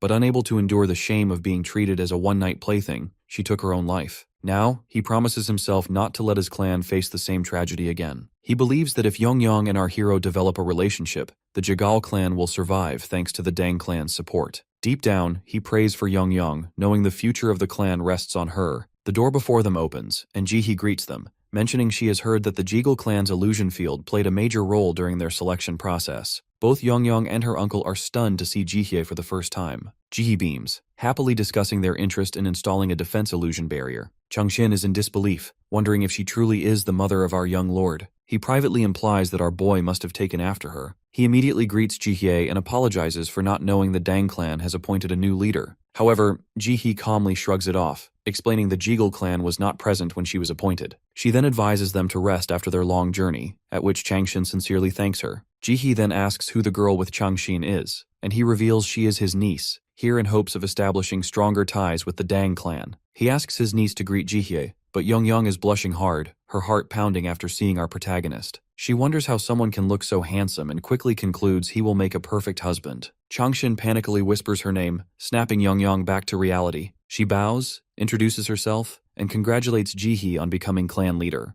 Jihye thanks her sincerely, finds her polite, and adds that she will be chased by boys in a few years. Calmly, Jihye reveals she was also popular in the past, remarking that Young reminds her of her younger self. Young insists she still looks beautiful, admitting she thought Jihye was our young lord's older sister. Internally, Young plans to make a good impression with both the young lord and his mother, as she will be her future mother-in-law. With that, Jihye hopes she and her son get along well, since they are the same age. Young deliberately fills her eyes with tears, mentioning her half-brother at home was never fond of her. As she opens her teary eyes hoping to move our hero, she finds him yawning. Both she and her uncle are stunned to see him yawning while she explains her hardships. Young struggles to understand this, since in her clan, boys have never left her alone. Now she feels insecure about her looks. On the other hand, our young lord is only thinking about Miso. Young clenches her fists, feeling humiliated that our hero didn't even look at her. Meanwhile, Jihye scolds our protagonist for his bad manners. Now, Young vows to make our boy fall for her no matter what. In the meantime, in Inner Sacheon City, the territory of the Dark Unorthodox Coalition, people gossip about our hero attending the banquet of Sacheon. They doubt the other sects will stay quiet after what he has done. The Heartfire sect turns out to be the preparation hall for the banquet. In a meeting, Seolyeon explains that the front page of the document is the required budget for the banquet, and behind it are the lists of participating sects and clans for the martial arts competition. Myung-il Sang, one of the 6 great unorthodox leaders, mentions that originally the Cheonjin sect was in charge of this year's banquet, but now the Heartfire sect will handle it.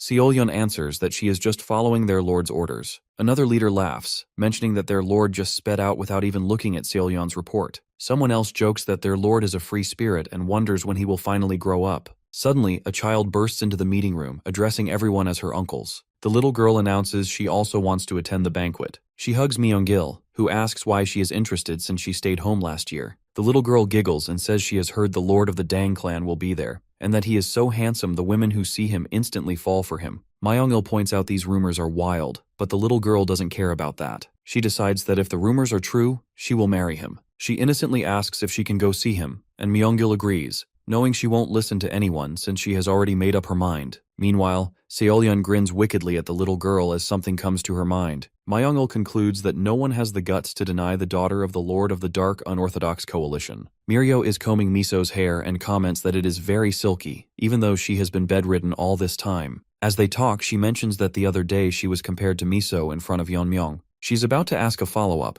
but then changes the subject as she teasingly asks her sister what she truly thinks about our young lord. Miso starts to panic as her cheeks turn red, and consequently, she asks why Mirio is asking something like that. Mirio grins, noting that she observed Miso's breathing becoming heavier at the mention of his name. Annoyed, Miso asks if this is the reason why Mirio is learning martial arts, just to analyze how people breathe. Then, Mirio warns her to watch out, revealing that Yeonmyeong is planning to participate in the banquet of Sacheon, meaning they won't be able to see him for a while. Miso panics, stating that the banquet of Sacheon is a gathering of the unorthodox sects, which is far too dangerous. However, Mirio points out a different problem. What if he gets along with other girls at the banquet? She asks if Miso will allow that, at which Miso makes a sad face, thinking it would be terrible. Therefore, Mirio suggests they go to the banquet themselves. She grabs Miso's hand, ignoring her protest, and states everything will be fine because she has a plan. Later, Young requests that our hero allow her to be his attendant at the banquet. She mentions she has heard there will be a competition for control over Sacheon's future.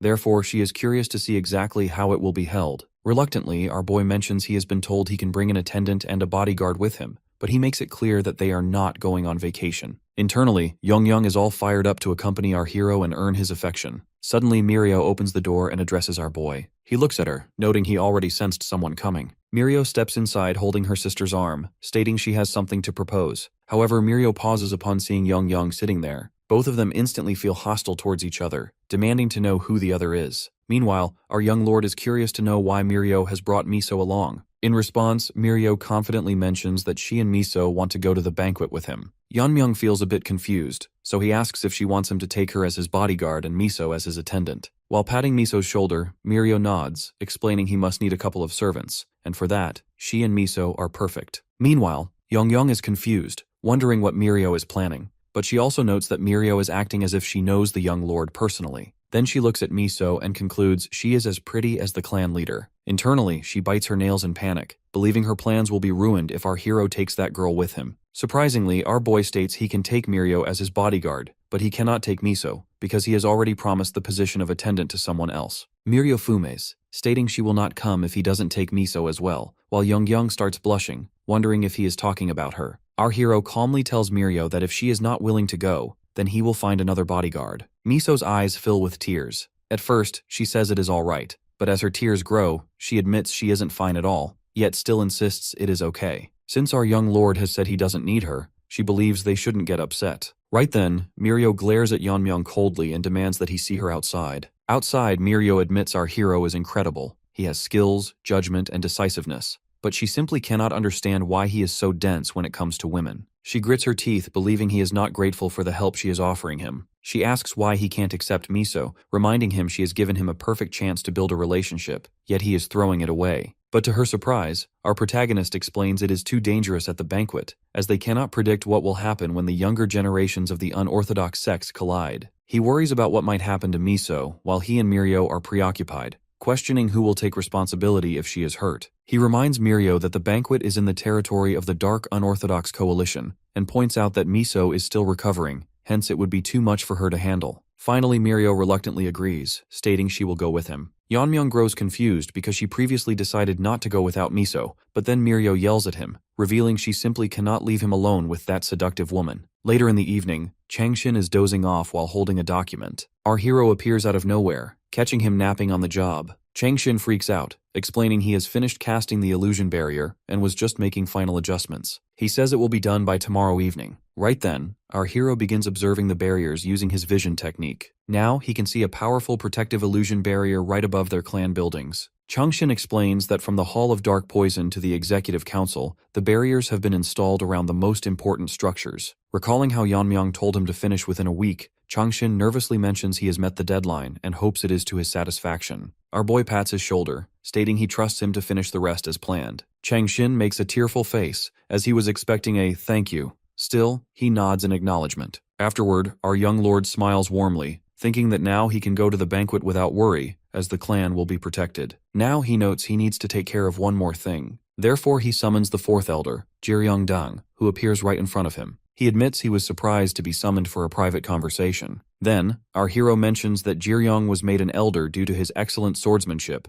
and since our boy has decided to master the sword, he wants to have a talk. Recalling the heir selection process, the fourth elder reveals he has never achieved the flow of the sword Yeonmyoung used that day, confessing he is still in awe of the difference in their abilities. Then, our boy bluntly points out that at Jiryong's current level, he wouldn't last a single move. This is the reason why he has summoned him, to give him tips. However, he will teach him in exchange for something. Our boy demands that Jiryong submit to him in the future. He guarantees the fourth elder will never get an opportunity like this again. Now he wants to know, will Jiryong switch his loyalty? Hyunso thanks the Dang clan for their kindness as he and Taehyo prepare to leave. On behalf of the Gongdong sect, Hyunso sincerely thanks them for joining their quest. Following this, Taehyo thanks the clan for helping heal his internal injuries and adds that he will be available whenever the Dang clan needs him. Jae warmly accepts their gratitude and offers some of her soldiers and elders to assist with the extermination of the demonic cult. Taehyo states they will never forget this generosity, and then shakes hands with Jihye, announcing they will send the payment the moment they return home. After that,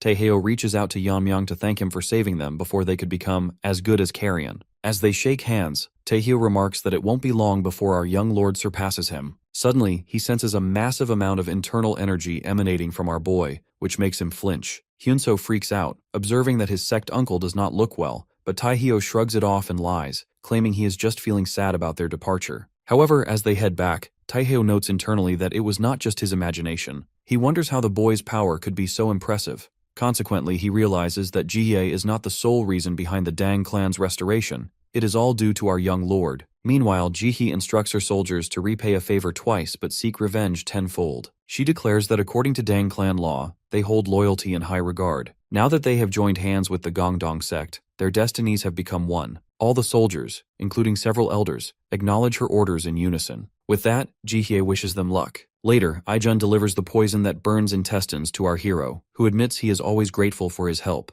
However, Ijun is curious as to why he always requests the same poison when they have so many to choose from. Yamyang smirks, mentioning he has simply become completely familiar with this one, and finds nothing else quite like it. He then waves to Ijun as he prepares to leave, while Ijun smiles warmly and reminds him to come back alive. As our hero departs, the white snake emerges and asks a strange question, if he is sure he is not of age. Yeonmyung asks why it is asking such a thing, to which the white snake replies that it doesn't understand how he is able to use such advanced martial arts at his years. It states it would only believe him if he were an old master who had spent decades refining his skills. Still, it believes he is not yet near the level of the shadowless visitor, even though it points out that the sword flow our hero used to defeat the fourth elder was several levels higher than the swordsman its former master fought. Our boy gets a bit annoyed, pointing out that the Lord of the Coalition is a master who can learn a technique just by seeing it, and therefore, he himself cannot afford to be anything less than a prodigy. He believes the snake's questions are useless.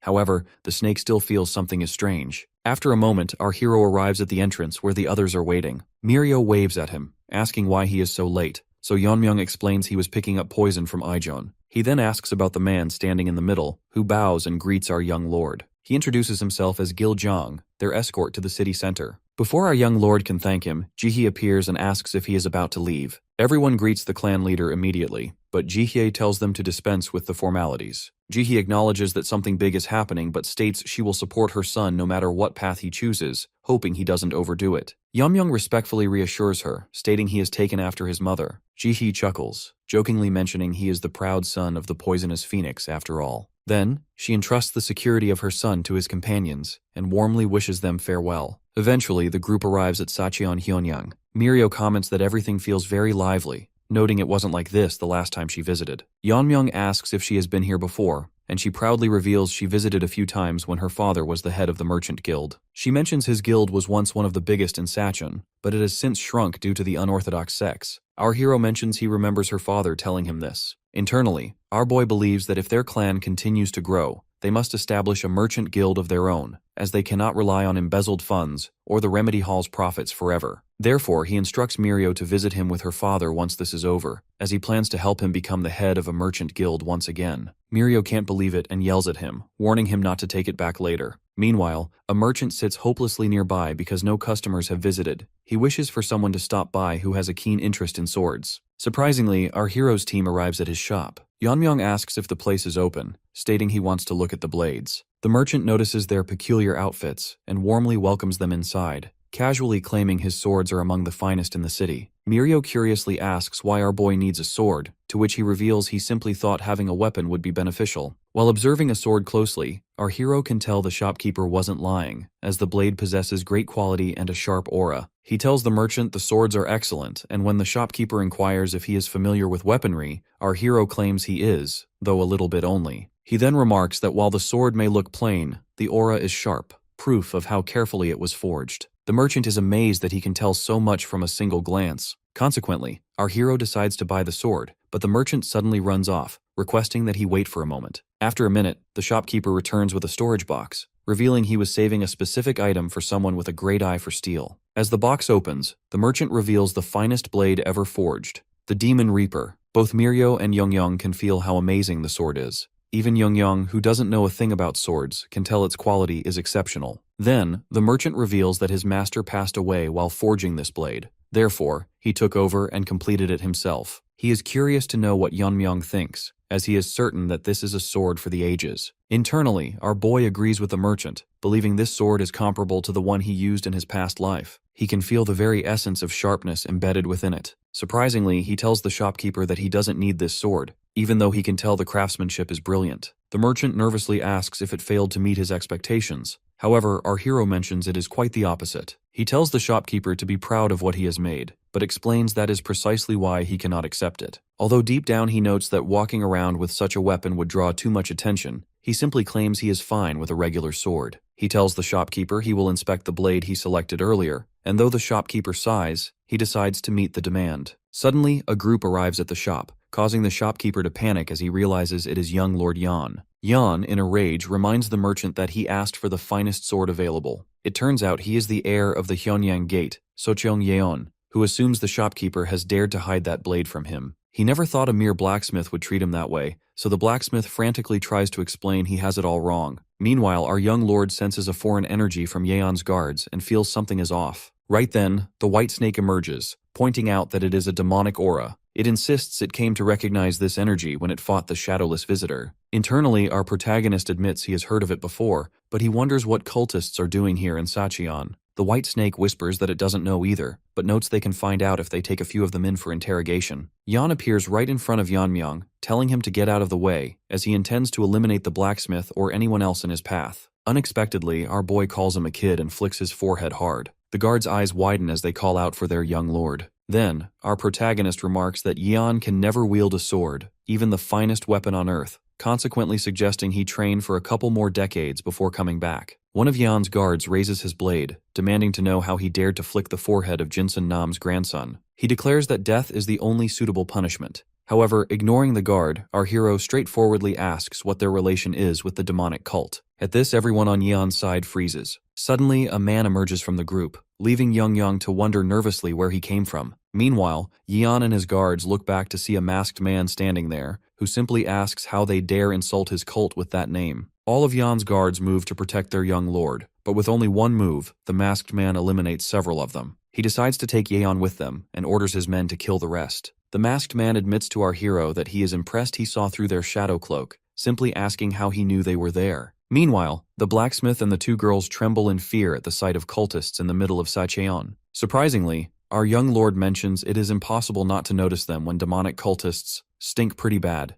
He mocks the masked man, suggesting he should hide his ugly face if he wishes to hide his identity. Mirio finally yells at our boy, asking if he is really trying to provoke such a dangerous man. The masked guy then asks if the slaughter of the guards wasn't enough to frighten him, but our hero smirks, saying the cultists should be the ones who are afraid. He then borrows a sword from the blacksmith, calling the cultist group just as ugly as the guards they just killed. The masked cultist leader fumes and orders his men to take Yeon away while he deals with Yeonmyeong. When one of the men grabs him, Yeon yells in panic, as he still doesn't know who they really are. Meanwhile, our protagonist notices that Yeon indeed did not sense their presence, yet he admits the boy isn't entirely innocent. Suddenly, the masked leader launches his attack, demanding that our hero pay attention. However, with just one strike, our hero breaks his opponent's sword as an explosion erupts. The cultist leader lies on the ground, unable to understand how this happened even though he was faster. As he attempts to strike back, his head falls to the ground, causing his underlings to freeze. Mirio, Yeonmyeong, and young Lord Yeon are all equally stunned. Yeonmyeong stands before the headless leader, now fully agreeing that the sword he is holding is a masterpiece. He notes that the balance is almost perfect, and the blade is so sharp it wasn't even stained by blood. He tells the blacksmith that this is certainly the work of a master. Yeonmyeong admits the blacksmith's master forged a masterpiece and that the apprentice is impressive for continuing that work. Hearing this, the blacksmith becomes tearful while remembering his master. He recalls his master saying that every item of value eventually finds a worthy owner. Now, in the present, the blacksmith admits he has found the true owner of the Demon Reaper. Meanwhile, our hero is busy dealing with the remaining cultists as they all charge at him simultaneously. However, our protagonist effortlessly strikes them all down with the Demon Reaper. Seeing this, Yeon is terrified, and the blacksmith is left in awe. The girls are just as stunned, with Mirio revealing she isn't even surprised anymore. She simply wonders when our young lord learned how to use a sword. In a building, a man walks through a corridor, thinking that everything is going exactly as planned. That green-haired man notes that even the unorthodox coalition cannot figure out that he is from the cult's bloodline. In reality, that man is Ujung Yeon, the second son and the son-in-law of the Hyonyang Gate's leader, Jinsun Nam. He recalls that his son, Socheong, is a natural-born martial artist, as any member of the Yeon clan should be. He is not saying this simply because he is his father. Rather, it is a fact that people of Socheong's age cannot even be compared to him. He clenches his fist, thinking that if Socheong shows off his martial arts in the upcoming banquet and secures a place in the unorthodox coalition, it will be the first step toward weakening their power. By the time they realize something is wrong, a demonic path will have arrived in Sacheon. Suddenly, a masked, injured man rushes in, yelling for Sir Yeon. Ujung immediately recognizes him as a member of the Thousand Moons unit escorting Socheong. The man informs him that their young lord has been attacked by a masked assailant. Meanwhile, Yeonmyeong is busy eliminating all the masked men. As the shop fills with dead bodies, Mirio wonders aloud who will clean up the mess, adding that if Miso were here, she would have passed out. She then points out that one of the men ran away earlier and might return with reinforcements. However, our hero reveals that he let him go on purpose. He points his sword toward Sochung and notes that this man doesn't even know he is connected to the demon cult. He implies there must be someone who hired these men to protect him. Sochung yells in protest, claiming he doesn't even know who those men are, yet our young lord presses his blade against his neck, making him cry in panic. Our boy then reveals he will find out the truth soon from those who are approaching now. Suddenly, someone outside yells loudly for our hero to come out. Outside the shop, Ujung has arrived with his forces, shouting that he knows our hero has taken the young master hostage. He demands that they release him and surrender, promising to spare their lives. Otherwise, Ujung yells furiously that he will feed them to monsters. Next, our hero steps outside, declaring that they are ready and asking what Ujung can possibly do while he holds Sochung. Meanwhile, Mirio, Yongyang, and the blacksmith peek out from the shop, wondering who the real villain is in this situation. Mirio grits her teeth as she observes the high number of enemies, which makes her wonder what Yonmyang is thinking. Ujung yells at our young lord again, telling him he doesn't know who he is dealing with. In response, our hero immediately says, "The demon cult." He adds that he can sense the evil energy coming from them, which is demonic energy. He asks if Ujung has hidden his identity to ruin Sacheon, noting that while he isn't sure if the unorthodox coalition is aware of this, they certainly won't let it slide once they find out. Ujung is stunned that our protagonist recognized the hidden demonic energy with just one glance. He also notes that our hero stands unscathed, even though the Heavenly Moon Brigade should have already eliminated him. Concluding that our protagonist is dangerous, he orders the brigade to use their reverse blood demonic technique. Hearing this, Mirio recognizes it as the same technique the Lord of the Demons of the Vast Heavens used against the Dang clan in the past.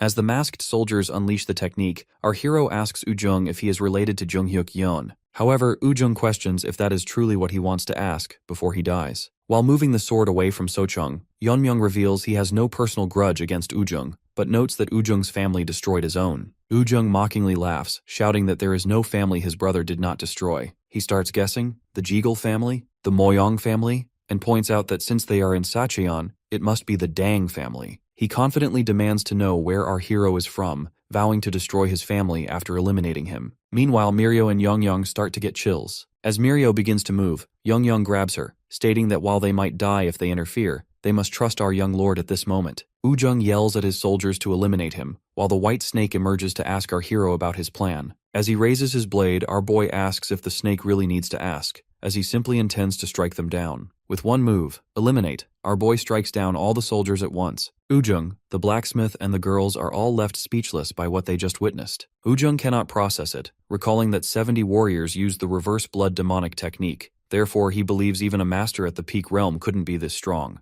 This feels exactly like when Ujung was in the cult. He recalls that the left and right guardians were heavily injured at the end of the heir's initiation ceremony, where the winner was Junghyuk Yeon. Now in the present, Ujung admits internally that his brother's power overwhelmed the guardians at their peak. He hasn't felt that kind of power since that day, but he is sensing it now from Yeonmyang. Now knowing this fight is lost, Ujung kneels and begs our hero to spare his life. Deep down, he wants to save his son, so he announces he will give up his own life in exchange for Sochung's. He insists his son is an ordinary kid who was unaware of the involvement. However, our boy coldly asks if it is normal in the demonic cult to try to eliminate a blacksmith just for not offering a sword. Suddenly, Sochung starts cursing our hero, and consequently, our boy instantly strikes him down. Seeing his son's head fall, Ujung is filled with rage. Meanwhile, our hero mentions that this is exactly how the families of the people they killed felt. Our protagonist doesn't feel any pity for Ujung, coldly stating that he doesn't even want to spar with anyone from the demons of vast heavens. In a heavy rage, Ujung starts screaming. However, ignoring the noise, our boy strikes him down for good. Later, Yeonmyang feels confused when the blacksmith offers him the Demon Reaper for free. The blacksmith states he would have died without him, therefore he is giving him the sword as a gift. He adds that his master wished for the sword to find its rightful owner, and he believes his master would be happy with this decision.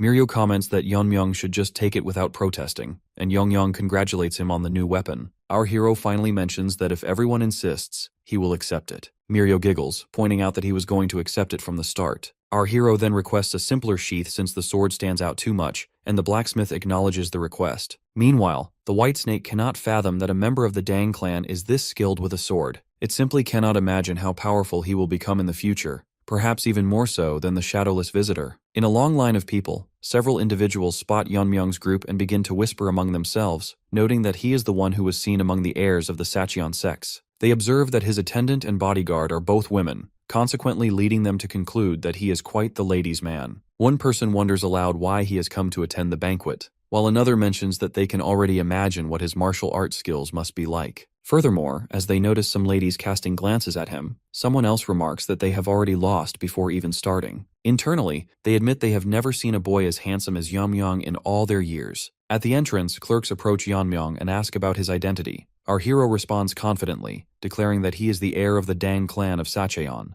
Inside the Heartfire sect, Seolyeon receives word that the young lord of the Dang clan has finally arrived. Her informer, prostrating before her, reports that our protagonist registered early in the morning and went directly to his lodging. Seolhyun grits her teeth, thinking that Yeonmyeong should rest for now, since she has plans to eliminate him later to avenge her brother Mag. Her thoughts then drift back to her past, recalling the time she was holding a book in fear in the woods. Inhu Mag was the one who saved her from bandits. As a concubine of a high-ranking official, Seolhyun had not needed to worry about food, but she was nothing more than a plaything for that man, who died suddenly one day. Knowing he was a passionate collector of martial arts tomes, she managed to get her hands on one and ran away, hoping to start a new life. On that same day, she encountered Inhu. They grew close, and he taught her the basics of martial arts so she could protect herself. After learning these basics, she began studying the Red Lotus Burning Flame technique from the tome she had stolen. However, happiness was not in her fate, as her body began to deteriorate from a terminal disease. When she realized that she did not have much time left, she decided to leave Inhu, not wanting him to see her in that state. Time went by, and eventually, she heard that Inhu had become the master of the Tai Yul Black Sword sect, while she herself was confined to her bed, awaiting death. Sometimes, she even wished to die instead of enduring the endless pain, yet she could not bring herself to do it, as she was not ready to give up on Inhu. Fortunately, one day Inhu appeared, accompanied by Giljun. Inhu told Giljun that Seolyeon was a talented woman, but now she was dying. Giljun explained that she had practiced a Yang-style martial art with a woman's body, and since spirit and logic are opposing forces, the natural consequence was death. He instructed her to recite the passages of the martial arts she had practiced. Seolyeon began reciting, finishing in less than 10 minutes. Afterward, Giljun developed a technique that allowed her to use the Red Lotus Burning Flame technique with a woman's body, naming it the Neo-Red Lotus Burning Flame technique. Later, in gratitude for saving her life, Seolyeon created the Heartfire sect and joined the coalition. She thought this might allow her to rekindle the old flame between herself and Inhu. However, to her surprise, Inhu revealed that he had only sought her out because of her talent. He had already grown away from her more than she realized. Yet she knew she had no right to blame him, because she had been the first to leave. But at the same time, she did not want to waste the second chance she had been given. Before long, she received news of the Tai Yul Black Sword sect's destruction, and on that day, she swore to herself that she would take revenge on the heir of the Dang clan. Now, in the present, Seolyeon grits her teeth again, realizing that she would love nothing more than to eliminate Yeonmyeong at this instant. But she knows that he has already reached the first level of transcendence. She is aware that not even her Red Lotus Burning Flame technique would be enough to defeat him. Because of this, she has prepared something special for the banquet, something even our boy will not be able to avoid. Elsewhere, Yeonmyeong is meditating. His white snake has tried to interrupt him for the past 2 hours, but he has not moved at all. The snake wonders how he could be so focused at such a young age, suspecting that maybe he is actually an old man returned to his youth. Inside his mind, our protagonist is sparring with a warrior, and after exchanging several attacks, he uses the technique called annihilation.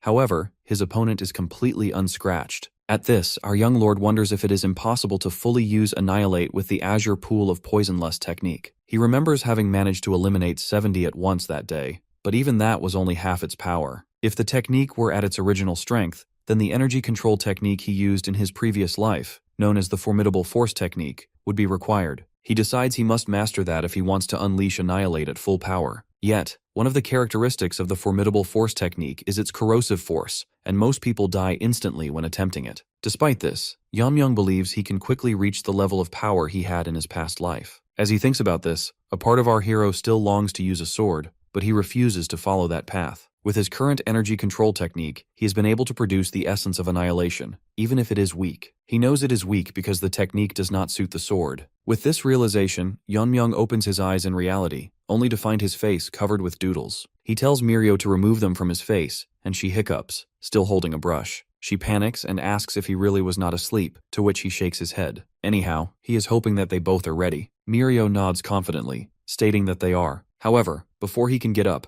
Yeonmyeong asks her fellow how long she is going to treat their young lord as if he is her close friend. Mirio fumes. She does not understand why it bothers her. Yeonmyeong fires back, yelling that no one will take him seriously if his bodyguard treats him like that. Mirio argues, asking why Young cares if anyone takes him seriously or not. Surprisingly, our protagonist says Young is not wrong, which makes Mirio even more irritated as she points out that he is taking Young's side. Then, our young lord clarifies that this does not mean they need to be careful around the unorthodox sect weaklings, since he does not care what a pile of dead bodies thinks of him. Finally, jokingly, Young picks up the brush to pay her back tenfold, causing Mirio to freeze. The banquet of Sacheon finally begins, with musicians performing to set the atmosphere. After the performance, Seolyun steps forward to deliver her introductory speech. She confidently states that everyone present already knows the purpose of the banquet of Sacheon. Consequently, she cuts straight to the point, announcing that everyone is gathered here to steal each other's power and to risk having their own authority stolen. She adds that the participants will compete using martial arts, and, as per tradition, fights to the death are permitted. Every participant must write down their wish as their stake and sign the document. Therefore, in the end, the victor will take everything.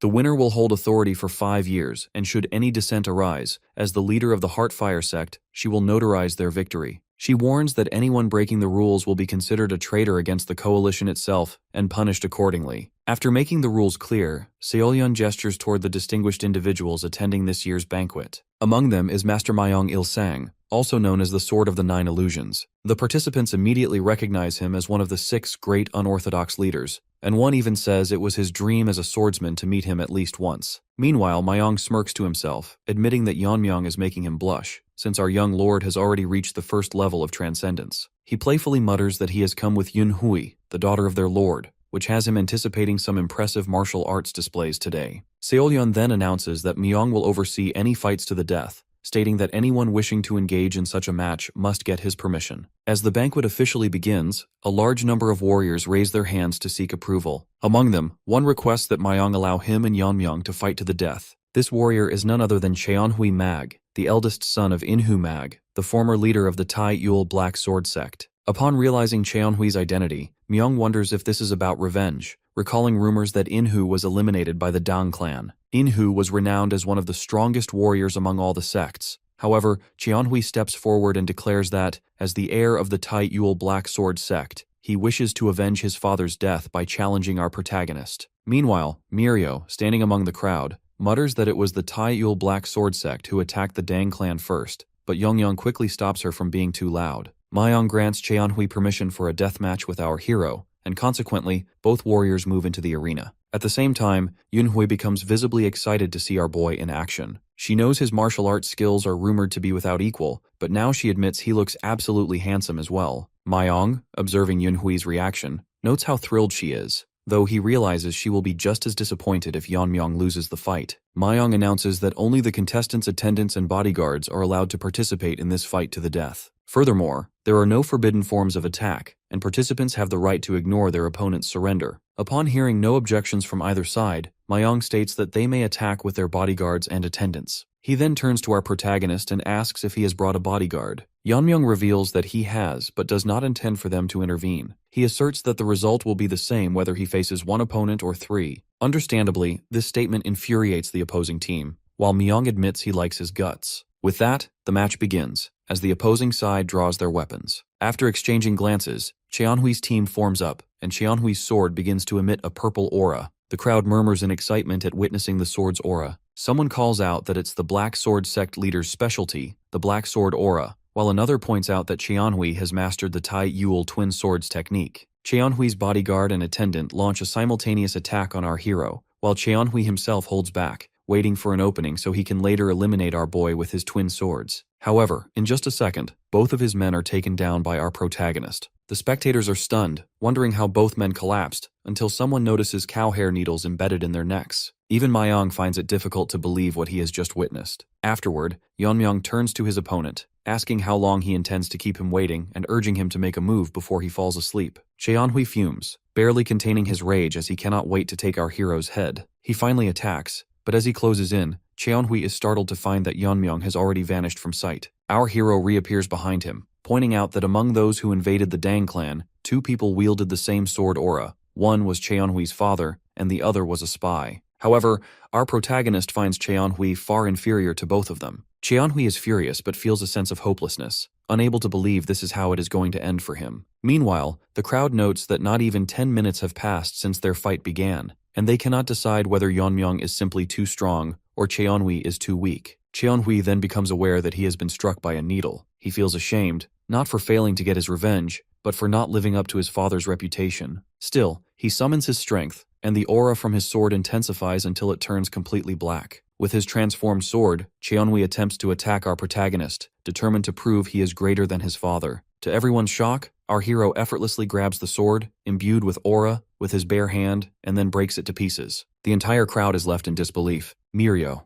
watching from the side, jokes that nothing surprises her anymore, while Yeonmyeong cannot imagine Yeonmyeong losing at this point. Seeing his opponent lying defeated, our boy reflects that he originally intended to go easy on Cheonhui, but he never expected the other to remain standing after being poisoned by the blue-horned white snake's poison. In the midst of the astonished crowd, Myong exclaims that he never thought he would witness the black catching hand technique here. He explains that, according to rumors, the Dang clan wears gloves or toughens their hands to handle sharp hidden weapons, but what he saw was our protagonist stopping a sword aura blade with his bare hands. Internally, Yeonmyeong knows it is all thanks to the aura body armor, dragon scale, but he has no intention of revealing that, so he simply shrugs it off. Myong then announces that both he and the Heartfire sect confirm Yeonmyeong's victory, so now it is up to him to decide whether to continue or stop. Our hero chooses to continue, but requests permission to challenge everyone present at once. The crowd is left speechless, while Seohyun grows furious. Yeonmyeong adds that, regardless, the end result will be the same either way. Now every warrior in the arena is growing furious at Yeonmyeong.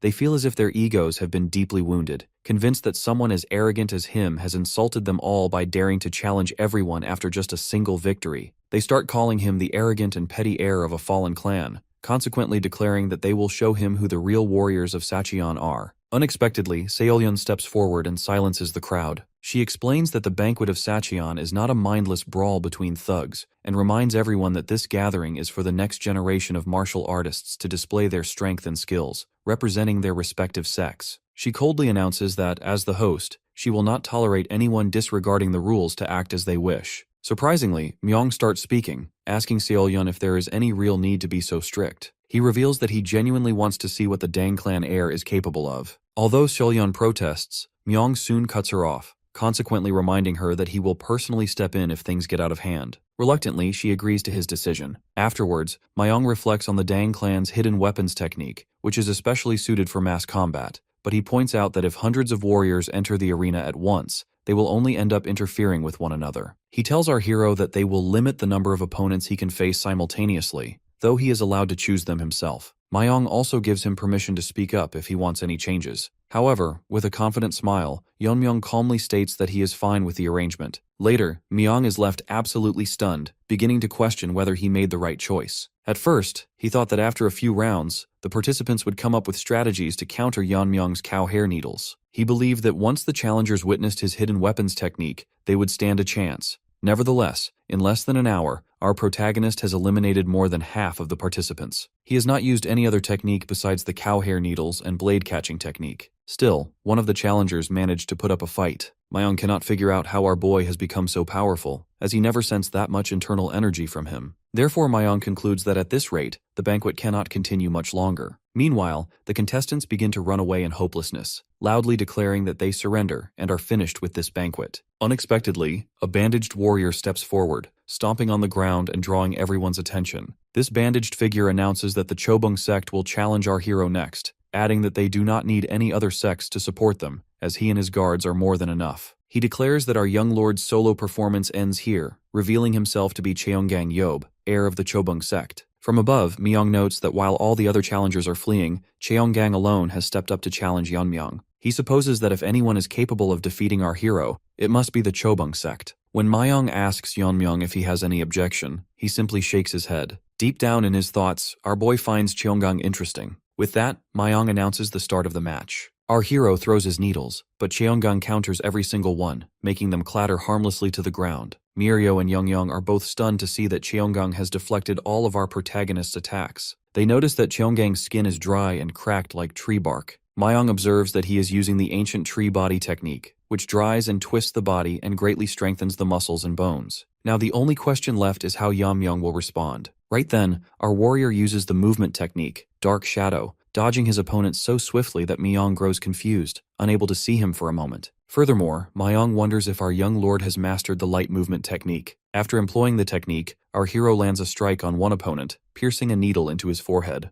The second opponent instantly skids back, and our hero notes that it's possible to break through this body with enough force. One opponent charges straight at Yeonmyong in a rage, but our boy grabs the man's mouth and forces his fingers inside. With a smirk, he wonders if the opponent's tongue is as tough as the rest of him. Then he pierces a needle into the tongue, causing the opponent to collapse. Our young lord thinks it's a shame that the tongue was not trained after all. Next, the third opponent, Cheonggang, comes at him and attempts to land a punch. After dodging the attack, our hero strikes back with his own technique, slamming Cheonggang to the ground. However, our boy notices that even after channeling internal energy into his blow, he was unable to break through Cheonggang's body. As Cheonggang hits back, our boy grabs his neck and holds on tightly. Our hero acknowledges that Cheonggang is strong, but asks if that is truly all he can do. He questions if Cheonggang really thought he could win just by relying on thick skin, and asks if that's all he has to offer, or if he would mind being eliminated right now. Cheonggang smirks and fires back, questioning if our boy thinks this is really all there is. He reveals that he was waiting for Yeonmyong to grab him, and as he grabs our hero's arm,